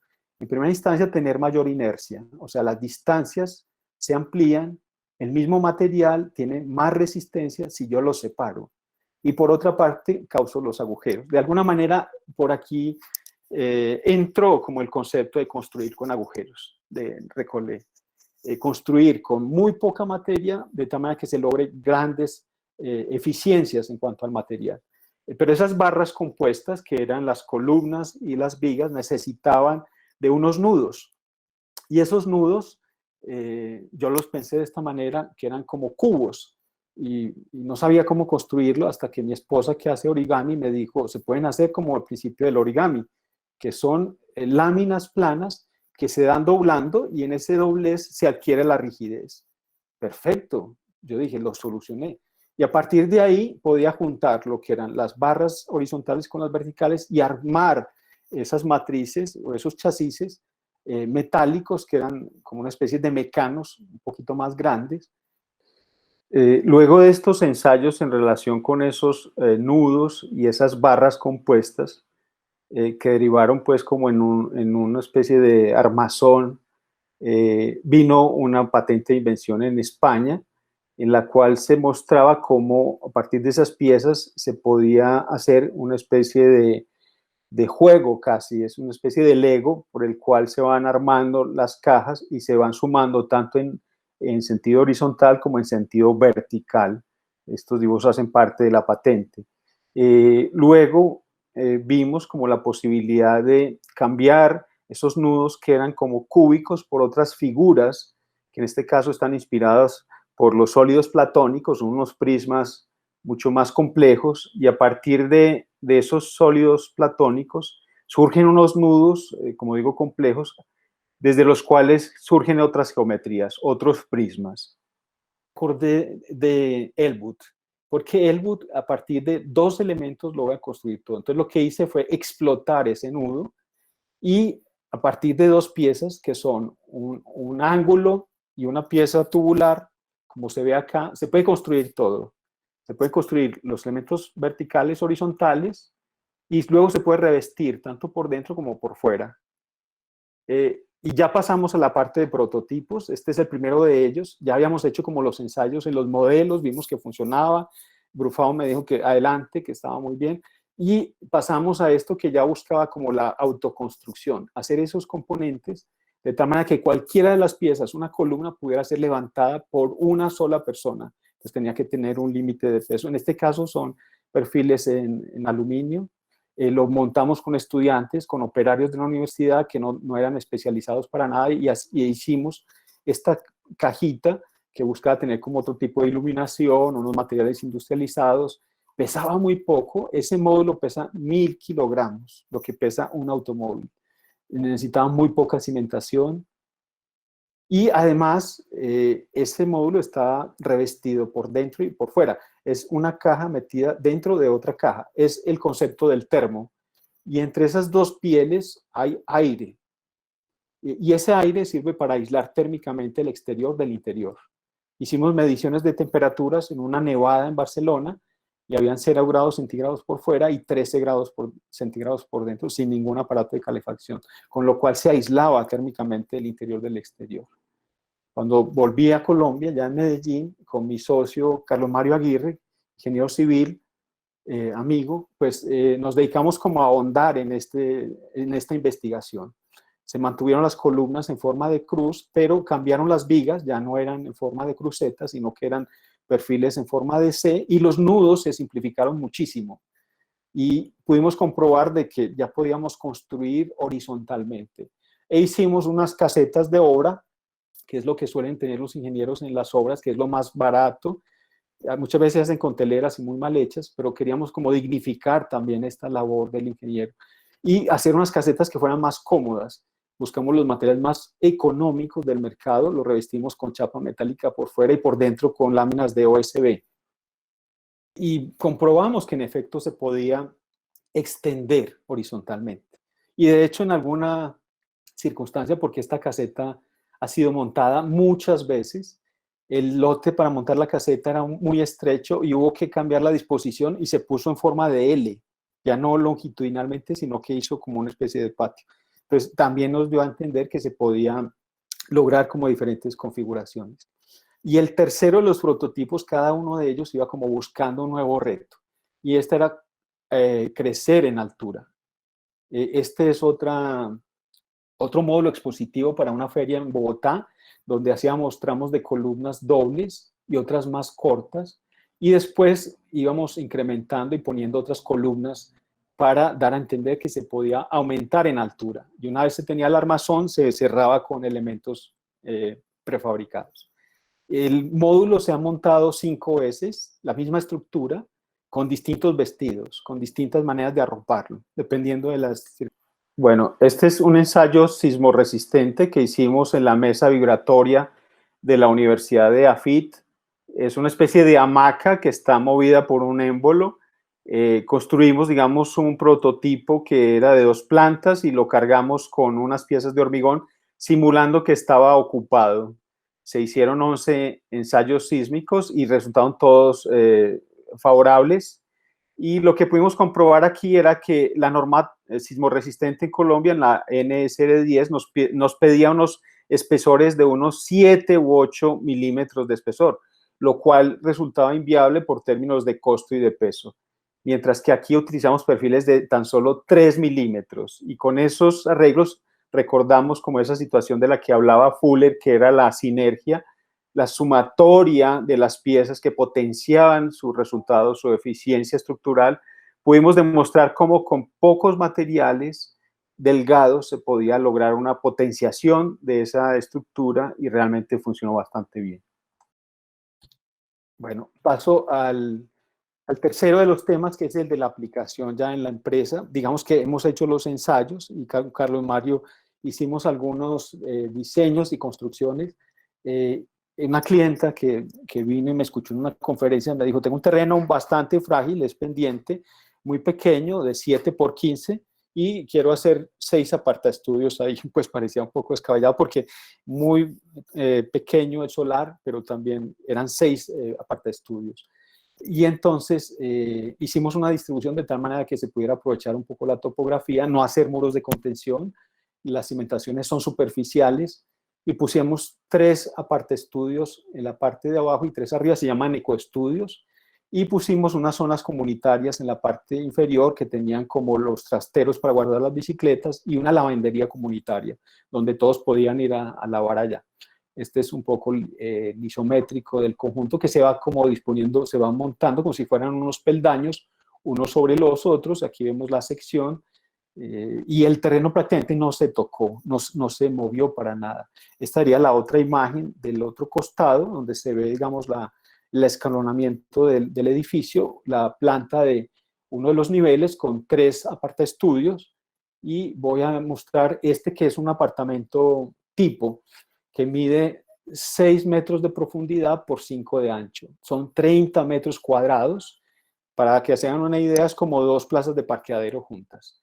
Y ahí se tenía que poder dormir, reunirse, cocinar, comer, bañarse y tener el paisaje en un espacio que es mínimo, pues es muy pequeño. Entonces, una de las decisiones que se toma es construir los menos muros posibles.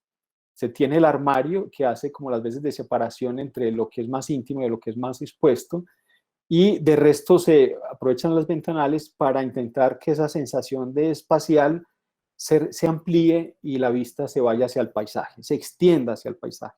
Entonces se tiene una sensación de amplitud mucho más grande de lo que realmente se tiene. Bueno, la construcción es seca, es todo de tuercas y tornillos, componentes industrializados. Los escombros son muy mínimos, hay que sacar muy poquita tierra. Me gustan estas imágenes tomadas en 2 años en diferentes épocas. No fueron buscadas adredes, pero me las encontré. Esta que es la fotografía cuando uno termina la obra y dice, ya, saquemos la fotografía y la mandamos a publicar y no sé qué. Totalmente limpio todo, aséptico, maravilloso. Y esta tomada después cuando llegan los habitantes, cuando cuelgan las hamacas, cuando crecen las plantas, cuando le ponen para corregir un asunto de calentamiento, porque habíamos puesto unos policarbonatos arriba por recomendación de la cliente, pero resulta que dan demasiado calor, y después surgió como una idea de poner un sarán. Entonces hay una especie de adaptación. O sea, llega la vida, transforma y adapta mínimamente, pero se mantiene el esquema. Entonces, a mí me gusta como esta fotografía porque la ve uno como más enriquecida, esa vivienda, la ve más propia. Bueno, y de hecho, uno de los apartamentos es una oficina de un arquitecto, o sea, no duerme en él. Entonces cambia totalmente el uso, cambia totalmente la apropiación. Aquello que uno pensaba que podía hacer no lo es, y tiene que estar dispuesto a que los usos sean distintos. Aquí vemos la llegada del gato, las plantas ya adquieren como cierto líquen, cierto musgo, y se va transformando la vivienda. Esta es otra vivienda, es la casa para un mayordomo. Bueno, de hecho es una mayordoma que tiene 3 trabajadores, son 4 habitaciones, hechas en el Retiro. El dueño nos dice que la casa no puede medir más de 100 metros y esta es la casa del dueño. Y la casa que nosotros construimos es esta, que está metida como en la montaña, en el bosque. Y lo que hacemos también es construir de manera como muy, muy liviana, no afectamos el terreno, no se modifica el terreno, no hay que hacer muros de contención. Y lo que hacemos a partir de esa lección aprendida del escalonamiento del ecoestudio, hacemos como una especie de escalera con el edificio, que se va acomodando al terreno. Aquí se ve cómo afloran, digamos, los pedestales de hormigón. Es el único sitio donde se invierte agua. Es otro de los factores también de los cuales quería hablar, y es como el intentar no utilizar agua en las construcciones. Ahora, en términos de sostenibilidad, se dice que ojalá las construcciones fueran 0 agua, construir con materiales secos. Y al interior, que no es muy grande, pues procuramos dar ese espacio diáfano, sin divisiones, y lo posible lo más amplio que se pudiera, para tener unas vistas sobre el paisaje. Esta es una de las habitaciones. Y luego una muestra de cómo se construye, todo con tuercas y tornillos, muy pocos operarios y todo puesto con las manos.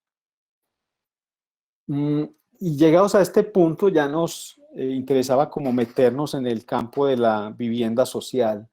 En Colombia, en Latinoamérica, en gran parte del mundo, hay un déficit enorme por la vivienda.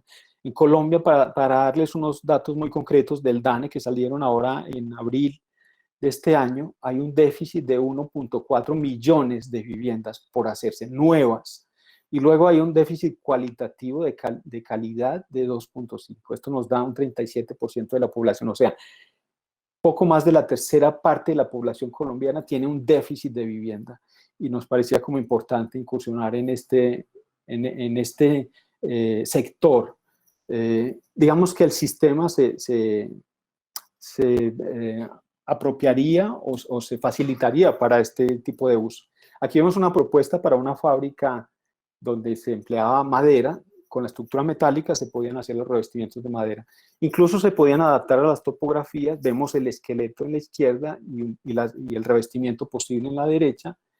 Y de hecho construimos un prototipo de una de las viviendas. Y esta vez se simplificó mucho la estructura. Ya eran PTS, ya no eran las columnas en forma de cruz, era con tuercas y tornillos. Cada vez se ha ido simplificando más y más. Y se logró construir el esqueleto, y de hecho se montó el esqueleto todo entero en la fábrica de la madera. Y aquí hacíamos esta demostración de cómo se puede construir en el suelo todos los pórticos e izarlos mediante cuerdas y poleas, lo cual no representa demasiado peso, se puede hacer muy rápido y muy fácil. Y también demostramos que se podía revestir con la madera, tanto el suelo como las paredes. Bueno, era como la oportunidad para ingresar en ese nicho que está reclamando, digamos, una atención muy especial, pero por asuntos de problemas entre la empresa promotora que nos contrató a nosotros para el diseño de la fabricación y el fondo de adaptación, que no se entendieron, no se llevó a cabo esto. Ya se tenían firmados los contratos, pero no se pudo construir. Pero bueno, quedó ahí como en ese término. Paso al siguiente tema, que tiene que ver con la universidad, y tiene que ver con que, claro, estas experiencias que yo intento como volcar en el campo académico, es difícil desvincular, o casi, prácticamente para mí imposible, como el ejercicio profesional de lo que enseño o de lo que comparto con los estudiantes y con los colegas. Y entonces he intentado como llevar estas experiencias al ámbito de la universidad, en básicamente 2 ejercicios que voy a mostrar. Uno que es la participación en el Solar Decathlon, que como bien ustedes saben es un concurso a nivel internacional que busca vivienda con energía solar. La Universidad Nacional participó en el 2015, 32 universidades de muchas partes del mundo participaron, escogieron 16 propuestas, dentro de ellas la de la Nacional, y se construyeron 14 en la Universidad del Valle en 2015. Yo era el director de ese proyecto y el proyecto estaba conformado por un equipo de 37 estudiantes de 12 disciplinas, entre los que habían ingenieros, arquitectos, constructores, administradores y 8 especialistas en distintos temas, otros profesores. Esta es la muestra que construimos y partía como de hacer un análisis urbano y del sector en el cual íbamos a hacer la propuesta para la ciudad de Cali. En este caso se proponía vivienda social, a diferencia de otros concursos del Solar donde era vivienda exclusivamente como suntuaria, aquí era vivienda social, y lo que nosotros proponíamos eran unas manzanas conformadas por estos bloques de 5 pisos, donde el que íbamos a construir era el piso de la cubierta, que tenía un patio, porque también pensábamos que el patio es, además de un elemento cultural de cierta tradición que viene desde los romanos, los españoles y nos llega a nosotros, pues es un elemento bioclimático que sirve para regular térmicamente ese interior de vivienda. Aquí vemos algunos de los dibujos donde el patio a veces estaba en el coronamiento o a veces estaba en las fachadas, eran como una especie de jardines colgantes o como aquellos orificios que Le Corbusier había planteado en las inmuebles villa que permitían como entrar la naturaleza al interior de las viviendas. Aquí diferentes tipos de configuración, daban bastantes. También se hablaba de vivienda progresiva o incremental, que es otro de los términos que se utiliza, y aquí algunas imágenes donde se procuraba como anticipar esa posible realización. Pues bien, se hizo un primer prototipo en Medellín, ahí entre los patios de arquitectura y artes, con los muchachos, y decidimos emplear materiales que fueran, digamos, sostenibles. La tierra que se saca en las obras se suele botar, es más, se paga para que se la lleven, y decidimos utilizarla y mezclarla junto con cemento y hacer unos bloques de suelo cemento, unas especies como de piezas de Lego que se van acarreando unas encima de las otras para construir los muros. Pues era como otra de las bases, digamos, para la participación del concurso. La estructura era metálica y previamente realizamos unos ensayos. Por ejemplo, ensayamos las placas de hormigón, son unas placas de hormigón de 3 centímetros de espesor y les pusimos mucha carga. Aquí hay 9 bultos de cemento, cada uno de 50 kilogramos, o sea que hay que 450 kilos en un metro cuadrado. La normativa nos dice que debe aguantar mínimo 180 kilogramos, o sea que estamos aguantando el triple, pero luego cuando pusimos a los chicos a brincar, vimos que se fisuraban las placas, o sea que hubo que hacer unas correcciones. En este asunto de la investigación es importante el ensayo y el error. Y además también hablamos con unos posibles moradores, les preguntamos qué les parecía la vivienda, qué les modificaría, cómo les gustaría vivir, hubo un trabajo social. Estas son como unas fotografías, esta de la izquierda me gusta mucho porque es como la casa en el aire, ¿no? La casa está flotando. Resulta que se tenía que construir la casa en 10 días no más, pero se tenía que llevar prearmada.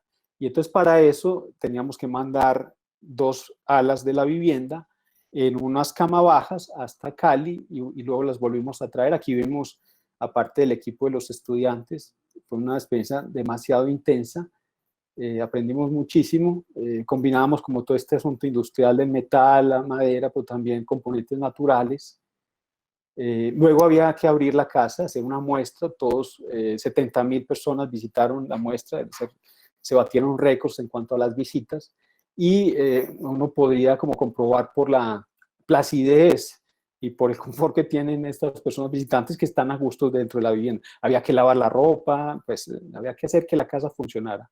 Cuando se terminó el concurso, se trajo el armazón y se construyó aquí en Medellín lo que ahora es la oficina de los egresados, la casa de los egresados, y se convirtió en una oficina, también demostrando de alguna manera que esos usos que uno a veces premedita, o que ese espacio que uno premedita también tiene que servir para cambiarse, para que sirva para otros usos. En este caso cubrimos el patio con policarbonato.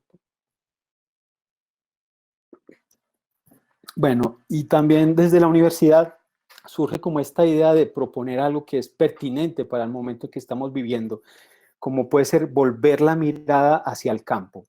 Es un periodo de pacificación en el país es un periodo en el que se vuelve la mirada hacia el campo, y queríamos proponer, junto con Giovanni Riascos, que es un estudiante que ha venido colaborando conmigo desde hace tiempo, una vivienda productiva para el campo, que pueda tener la posibilidad de dormir, de sociabilizar, pero también de tener un gallinero, de tener las herramientas, de tener unos pesticidas, de tener unos abonos, y ese cuarto de productivo a veces se colocaba atrás o a veces en un costado, dependiendo de las vistas, dependiendo de la inclinación del terreno, de la orientación.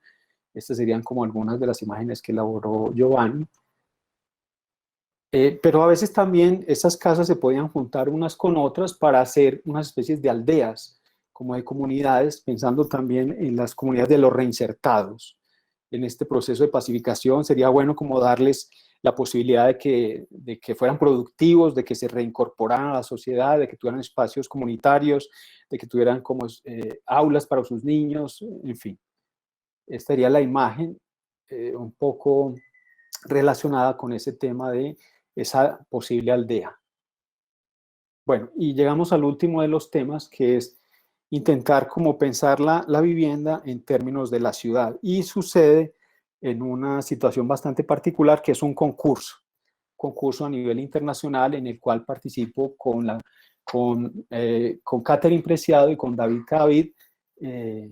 Nos asociamos y es un concurso para ofrecer vivienda asequible de bajo costo para las ciudades de Nueva York y de Barcelona. Las alcaldías de ambas ciudades se dedican a promover este concurso. Aquí se ve la silueta de Nueva York y con parte de la propuesta. Voy a mirar. Bueno, me voy un poquito más a prisa. Básicamente nos formulamos 3 preguntas. ¿Cómo construir vivienda en ciudades donde no hay terrenos disponibles? Entonces las respuestas son redensificar, construir sobre lo construido, construir sobre espacios de infraestructura de un solo uso. Eso quiere decir como subutilizados porque son autopistas, vías férreas, puertos.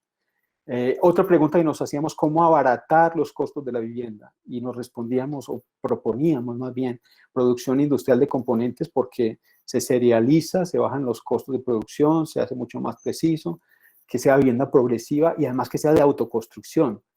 Y eso también tiene que ver con la siguiente pregunta: ¿cómo causar empatía de los usuarios con la vivienda? Que no terminen, o bueno, que sí, que terminen transformándola, pero que sea como del agrado de ellos. Y entonces decíamos, podría haber un diseño participativo, que allí lo llamamos co-design, empleo de tecnologías digitales para el diseño a partir de apps y espacios compartidos por comunidades, que se suele llamar co-housing. Y entonces aquí hay una imagen donde se ve que para Barcelona, en una de las manzanas del ensanche, lo que proponemos es colmatar, llenar la capacidad edificatoria de una de esas manzanas, edificando en las cubiertas o en los interiores de manzana. Y eso se podría hacer mediante una parrilla metálica a la cual se le iban insertando unos módulos prefabricados que venían de industria. Aquí vemos cómo se haría ese ejercicio de adosar, digamos, la parrilla estructural y luego ir llenando esa parte trasera correspondiente al patio. Y aquí hacíamos como unos ejercicios de imaginar esa ciudad con esas brechas, en este caso es la estación de Francia, donde las vías del tren lo que causan es una brecha entre el sector de la Barceloneta con el Parque de la Ciudadela. Entonces proponíamos unos edificios puente que podían vincular esos sectores separados de ciudad que están como tajados por las vías férreas y que el tejido de ciudad pudiera conectar un sector con el otro.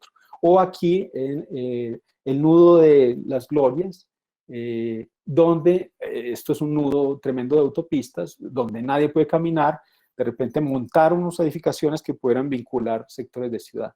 Aquí vemos el puerto, aprovechar también esa infraestructura para poner unas viviendas que podrían estar contemplando el mar. O aquí en Manhattan es como una especie de lengüeta, la autopista que rodea Manhattan perimetralmente y que dificulta ese paso entre el interior de la isla con el mar o con los ríos, porque está el río Hudson, y el East River. Entonces, digamos que esa edificación lo que permitiría sería como conectar esos márgenes del mar y de los ríos con la ciudad. Y lo que proponíamos era edificar. Esta es una sección de esa autopista con ese posible sistema constructivo. Aquí se ve que se hacen las parrillas, se traen esos módulos prefabricados de la industria, se van izando mediante grúas, se colocan en el lugar y se construye como otro frente hacia los ríos.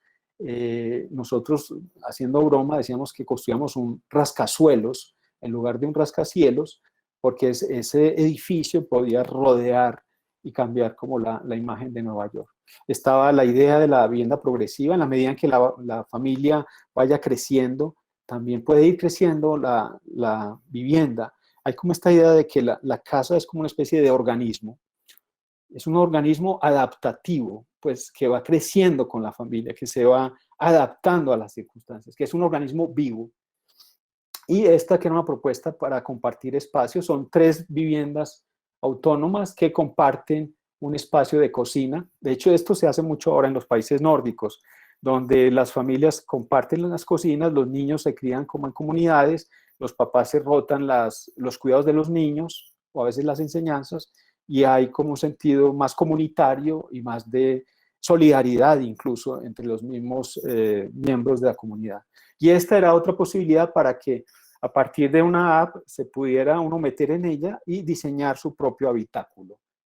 Bueno, ya voy terminando. Aquí se ven como unas imágenes de esas ciudades aéreas flotando encima de esas infraestructuras, tanto en Barcelona arriba como en Nueva York abajo. Se ve el puente de Brooklyn ahí abajo. Y estas son imágenes que rondaban nuestra mente, que de seguro están como parte de esos referentes y que eran como la mezcla de unas cosas con las otras. Estaba la ciudad espacial de Jonah Friedman, que él proponía como duplicar ese tamiz de la ciudad y edificar otra ciudad encima. Estaba la idea del botellero de Le Corbusier y estaba ese Mad Building que permitía extenderse. Ya para terminar, esta última reflexión que he escrito como a raíz de este trabajo de investigación que me ha llevado 15 años entre mirar esos referentes, entre hacer esos ensayos, entre construir algunas viviendas, entre llevar esto a la universidad y luego también reflexionarlo en términos de la ciudad. Y lo leo. Quizás Le Corbusier estaba en lo cierto, incluso cuando reconoció su propio error. La vida siempre tiene la razón, el arquitecto es quien se equivoca. Tal vez haya sido su reconocimiento algo que desde entonces ya parecía inevitable, que la casa preconcebida por el arquitecto, asumida como un mecanismo, como una herramienta para vivir, la casa máquina, cedería el paso a la aparición espontánea de la vida misma en la vivienda, es decir, a la casa entendida como un organismo. En definitiva, que se pasaría de la casa máquina a la casa como organismo. Muchas gracias. Muchas gracias, Jaime, por tu presentación. Ahora le vamos a dar la palabra a Isabel y a Edison, quien moderarán las preguntas del público. Buenas tardes, ¿cómo se encuentran todos? Si Isa me permites hacer la primera pregunta. Sí, claro. Antes felicitando a Jaime por esta presentación. Gracias, Jaime, muy enriquecedora. Gracias, Edison. No, a ti. Vamos a formular, Jaime, 3 preguntas de los asistentes. Aprovechando el poco tiempo que nos queda, te voy a leer la primera de una vez. Dice así: al seleccionar los proyectos que se van a comentar en una conferencia, uno tiene que hacer un trabajo curatorial y dejar algunas obras por fuera. Sin embargo, llama la atención que en la genealogía que has propuesto hoy se haya decidido comenzar con Pessach de Le Corbusier y en cambio se hayan omitido estos 3 temas. El primero, la experiencia de Ernst May en el Nuevo Frankfurt. Allí se construyeron una importante cantidad de barrios, bastante bien recepcionados por los habitantes. La segunda, los Hof vieneses, considerados por Tafur y Dalcó como la experiencia más exitosa de construcción de viviendas modernas. Tercero, casos colombianos como los desarrollados por Ortega y Solano, González Zuleta, ICT y BCH. Y la pregunta es, ¿hay alguna razón para esta omisión? Bueno, no, quien hace la pregunta tiene la razón en cuanto a que hay unas omisiones. La investigación muchas veces tiene la situación del azar, que te va llevando como de un conocido a otro y es muy probable que uno no alcance a conocer todas las situaciones y que dentro de todo ese mar de información que uno tenga que seleccionar algunos. De hecho, para esta conferencia tenía parte de lo de Ortega y Solano, que he decidido sacarlo en aras de dejar a Samper y a Ana Elvira por motivos de tiempo. O sea, ojalá pudiera tener 10 horas para hablar de todo esto, pero he seleccionado, como dije al principio, como aquellos que me parecían más representativos en esta idea de que la vivienda pasaba de ser ese mecanismo a ser más bien un asunto orgánico. Y yo me disculpo con quien hace la pregunta, porque en efecto son construcciones demasiado importantes. Estas vienesas, por ejemplo, son paradigmáticas, por supuesto, pero bueno, he tenido que seleccionar a las que yo he considerado que me sirven más para exponer esta idea. Bueno, si quieres, Edison, sigo con la siguiente pregunta. Ok, Isa, adelante. Okay. Angie Laverde pregunta, ¿cómo considera el panorama de la vivienda, no solo desde el ámbito del post-COVID, sino además desde la integración de las víctimas y participantes del conflicto armado en el país, que se asemeja a la posguerra europea? Aclara que guardando las proporciones. ¿Cómo consideras eso? Bueno, por lo del COVID nos cogió a todos por sorpresa. O sea, es que no hemos tenido el tiempo como para realmente madurar y pensar en esta situación. Yo creo que nos ha tocado a todos sufrir como esta situación de improvisar nuestros lugares para hacer el trabajo, las clases, el teletrabajo. La vivienda no estaba pensada para eso. Pues la gente iba a trabajar a su oficina, a la universidad, y ahora nos hemos visto en estas circunstancias obligados, pero también nos damos cuenta de que se ha pecado como en esa concepción de la vivienda. Leía en estos días un artículo español donde se quejaban por la falta de balcones, porque el balcón es ese espacio intermedio que procura relacionar el interior con el exterior y que se hacían cajas. Entonces, yo creo que ahora esta situación nueva nos hace volver la mirada sobre lo más importante que es la vivienda. De las ciudades, el 80-70% son viviendas, pero a veces los arquitectos somos un poco, yo no sé cómo decirlo, pero preferimos hacer museos, aeropuertos, ganarnos los concursos, y la vivienda, que es algo tan básico, tan necesario, pues es una cosa que se ha descuidado. Incluso la vivienda de emergencia, son muy pocos los arquitectos que han incursionado en esos temas. O sea, lo más esencial, lo más básico, que es dar abrigo, a veces lo hemos como menospreciado. Yo creo que hay que volver la mirada sobre la vivienda. Entonces, en esta situación de pandemia, pues lo que hay que hacer es repensar la vivienda. Y ahora, en cuanto a este asunto de la posguerra, de incorporar las sociedades, es un tema delicado porque involucra temas políticos también. Pero bueno, lo cierto, pienso yo, o lo que estamos ahora es como envolver esa mirada hacia el campo, y yo creo que las universidades, nuestro oficio, fíjense que nuestra tarea es procurar dar abrigo, albergue a quien lo necesite. Y que voy a referir una cosa muy sintomática. En España, cuando sucede la crisis inmobiliaria, el 60% de los arquitectos se quedan sin trabajo. Y hay mucho por hacer. Hay un déficit de vivienda en el mundo de más de 2.000 millones de viviendas en el mundo. Y a veces procuramos trabajar sobre lo que nos resulta más cómodo, más tradicional. Pero también creo que el ejercicio del arquitecto consiste como en pensar en aquello que no está resuelto. Tiene que ser eso. Y sobre todo en términos de la vivienda, pienso yo. Perfecto. Edison, no sé si sigues con la próxima pregunta. Sí, claro. Mira, Jaime, hay una serie de preguntas técnicas.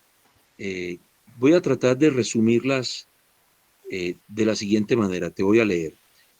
Preguntan, ¿el ladrillo en bloque de tierra comprimida requiere algún tratamiento especial?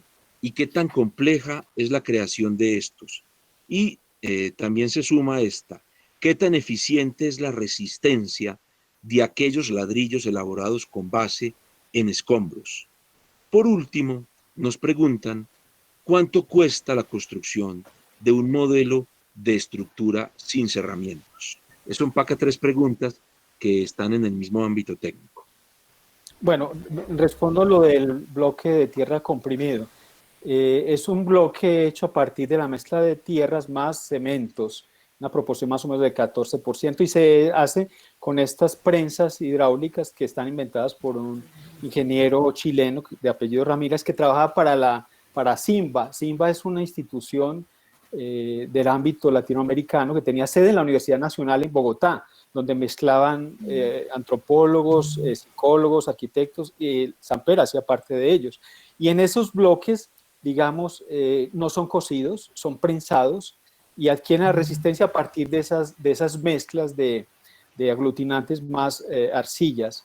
Me preguntas acerca del peso, perdona Edison, volviendo al BTC.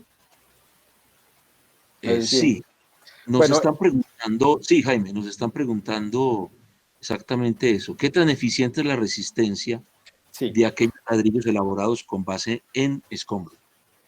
Bueno, no, el BTC en particular, bueno, pesa 8 kilogramos más o menos y es bastante resistente y funciona como si fuera una pieza de Lego que se va acomodando una con otra y es bastante resistente. Y luego en cuanto a los escombros, pues hay diferentes tipos de escombros. De hecho, ahora se fabrican casas con plástico, pues todos los materiales de desecho de los PET, no sé qué, hay una empresa de Cali, que tampoco he podido poner hoy, pero que me hubiera gustado, que se dedica a hacer casas con ladrillos de plástico y que ahora está trabajando para la ONU y que está proponiendo en África viviendas y escuelas hechas con materiales de basura. O sea, quien logre como utilizar la basura y reciclarla y hacerla de otra manera, volverla industrialmente unos ladrillos, yo creo que estará dando una respuesta apropiada. Y en cuanto al costo, el costo siempre es como relativo porque hay que mirar también los tiempos. Las construcciones tradicionales se demoran mucho más, se tienen muchas más imprecisiones, hay muchos más escombros, hay más material de desecho, las construcciones secas son más precisas, tienen menos tiempo de construcción, puede que también resulten un poquito más caras si se les compara como una a una, pero si se mira al global es posible que sean más económicas las industriales. Y de hecho, en la medida en que se produzcan más seriadamente, bajan más los costos. No sé si esto alcanza a responder las preguntas. Yo creería que sí, cierto. Hay una pregunta adicional que creo que alcanzamos a hacer en estos 2 minutos. Si quieres la haces. Sí, se pregunta, Ana Díaz pregunta por el aporte que hacemos los arquitectos al futuro de nuestros territorios. Ella dice que cuestionándose por ese aporte le surgen 2 preguntas. ¿Por qué debería pensarse en términos de eficiencia y sostenibilidad? O sea, ¿por qué la arquitectura en este momento debería pensarse en esos términos? ¿Y bajo qué parámetros estos materiales industrializados son en realidad sostenibles?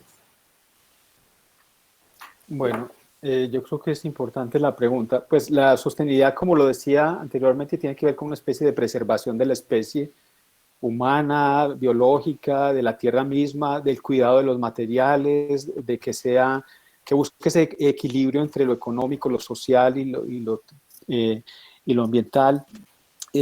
Sí, yo creo que tenemos que incorporar, o ser más conscientes. Realmente la buena arquitectura, esta palabra tan manida ahora, tan repetida, tan desgastada, que se ha vuelto un cliché y que parece que tenemos que hablar ahora, y lo hacemos. Realmente la buena arquitectura siempre ha sido sostenible, siempre, pues desde Palladio, desde Roma, siempre ha sido sostenible, la buena arquitectura. Ahora se ha vuelto como un tópico porque nos hemos percatado de la necesidad de cuidar los recursos, de que sufrimos en carne propia el calentamiento global, en que hay más calor o que hay más ciclones o que hay más peligro de inundaciones y que está más amenazado por estas situaciones como climáticas. Entonces sí tenemos que ser un poco más conscientes de qué medida usamos los materiales, cómo los empleamos, para quién los utilizamos, de qué medida y cuánto ahorramos o no ahorramos. La sostenibilidad también tiene que ver con una especie de economía de medios. Si puedes ahorrar en una solución y hacer más con menos, tanto mejor. Y la industrialización ayuda en tanto que acelera los procesos. Yo pienso que hay como unos extremos, siempre se puede mirar en los extremos de depender totalmente de unas tecnologías. También se puede pensar como una especie de arts and craft y de volver todo manual. Creo que hay que buscar caminos intermedios. El asunto de la industrialización en fábrica y de la construcción por autoconstrucción, pienso que nuestro medio podría ser conveniente porque es una escala intermedia entre esos extremos. Perfecto. Edison, ¿sigues con la próxima pregunta, la última pregunta? Sí, aprovechemos, robémonos un par de minutos de la audiencia. Yo me disculpo que me extendí bastante, pero bueno, tenía mucho material y se me pasó el tiempo. Dale, Edison. No importa, Jaime, estuvo muy bien presentado y fue muy interesante. Mira, hay una pregunta que no nos podemos ahorrar y la hace Felipe Triana. Él pregunta, ¿considera que la autoconstrucción es un común denominador de la cultura colombiana y que la propuesta de su exposición estaría al alcance de cualquier barrio popular del país? Sí, yo diría que la mayoría de los barrios populares han surgido por autoconstrucción, pues sin ingenieros, sin arquitecto, es una arquitectura como de cultura del lugar, pues de la cual hemos podido también aprender nosotros. Ahora por temas de normativas, de normas sismorresistentes, de permisos, de curaduría, de todo esto, claro, se entra con una especie de regulación. Yo hice estos ensayos sísmicos que demuestran que son sistemas resistentes y es supremamente complicado homologar sistemas en Colombia por temas de normativas y de miedos. A raíz de lo de Space ha habido como una especie de barrera que ha impedido homologar sistemas constructivos que no sean tradicionales. Entonces yo creo que ahí hay unas barreras que de alguna manera hay que intentar solventar, que realmente se den cuenta, y yo creo que la autoconstrucción es muy necesaria porque también causa cierto sentido de empatía. Quien construye su propia casa tiene como cierto grado de afectividad mayor que quien la recibe construida. Es como Bueno, les quiero agradecer a todos ustedes por su asistencia. Espero no haber sido demasiado pesado con las explicaciones y bueno, dejar en ustedes como una reflexión a raíz de un proceso de investigación que pueda dejar como cierto sedimento acerca del pensar y del hacer en relación con la vivienda, este tema tan apasionante y tan necesario para reflexionar. Gracias. Bueno, muchas gracias a todos por haber asistido a la conferencia de Jaime Sarmiento y los invitamos el próximo miércoles para que asistan a la nueva lección de arquitectura a cargo de Natalie Montoya y Diego López, en donde nos hablarán sobre la ampliación del Teatro Colón, búsquedas y estrategias de proyectos del concurso a la obra. Muchas gracias y buenas noches.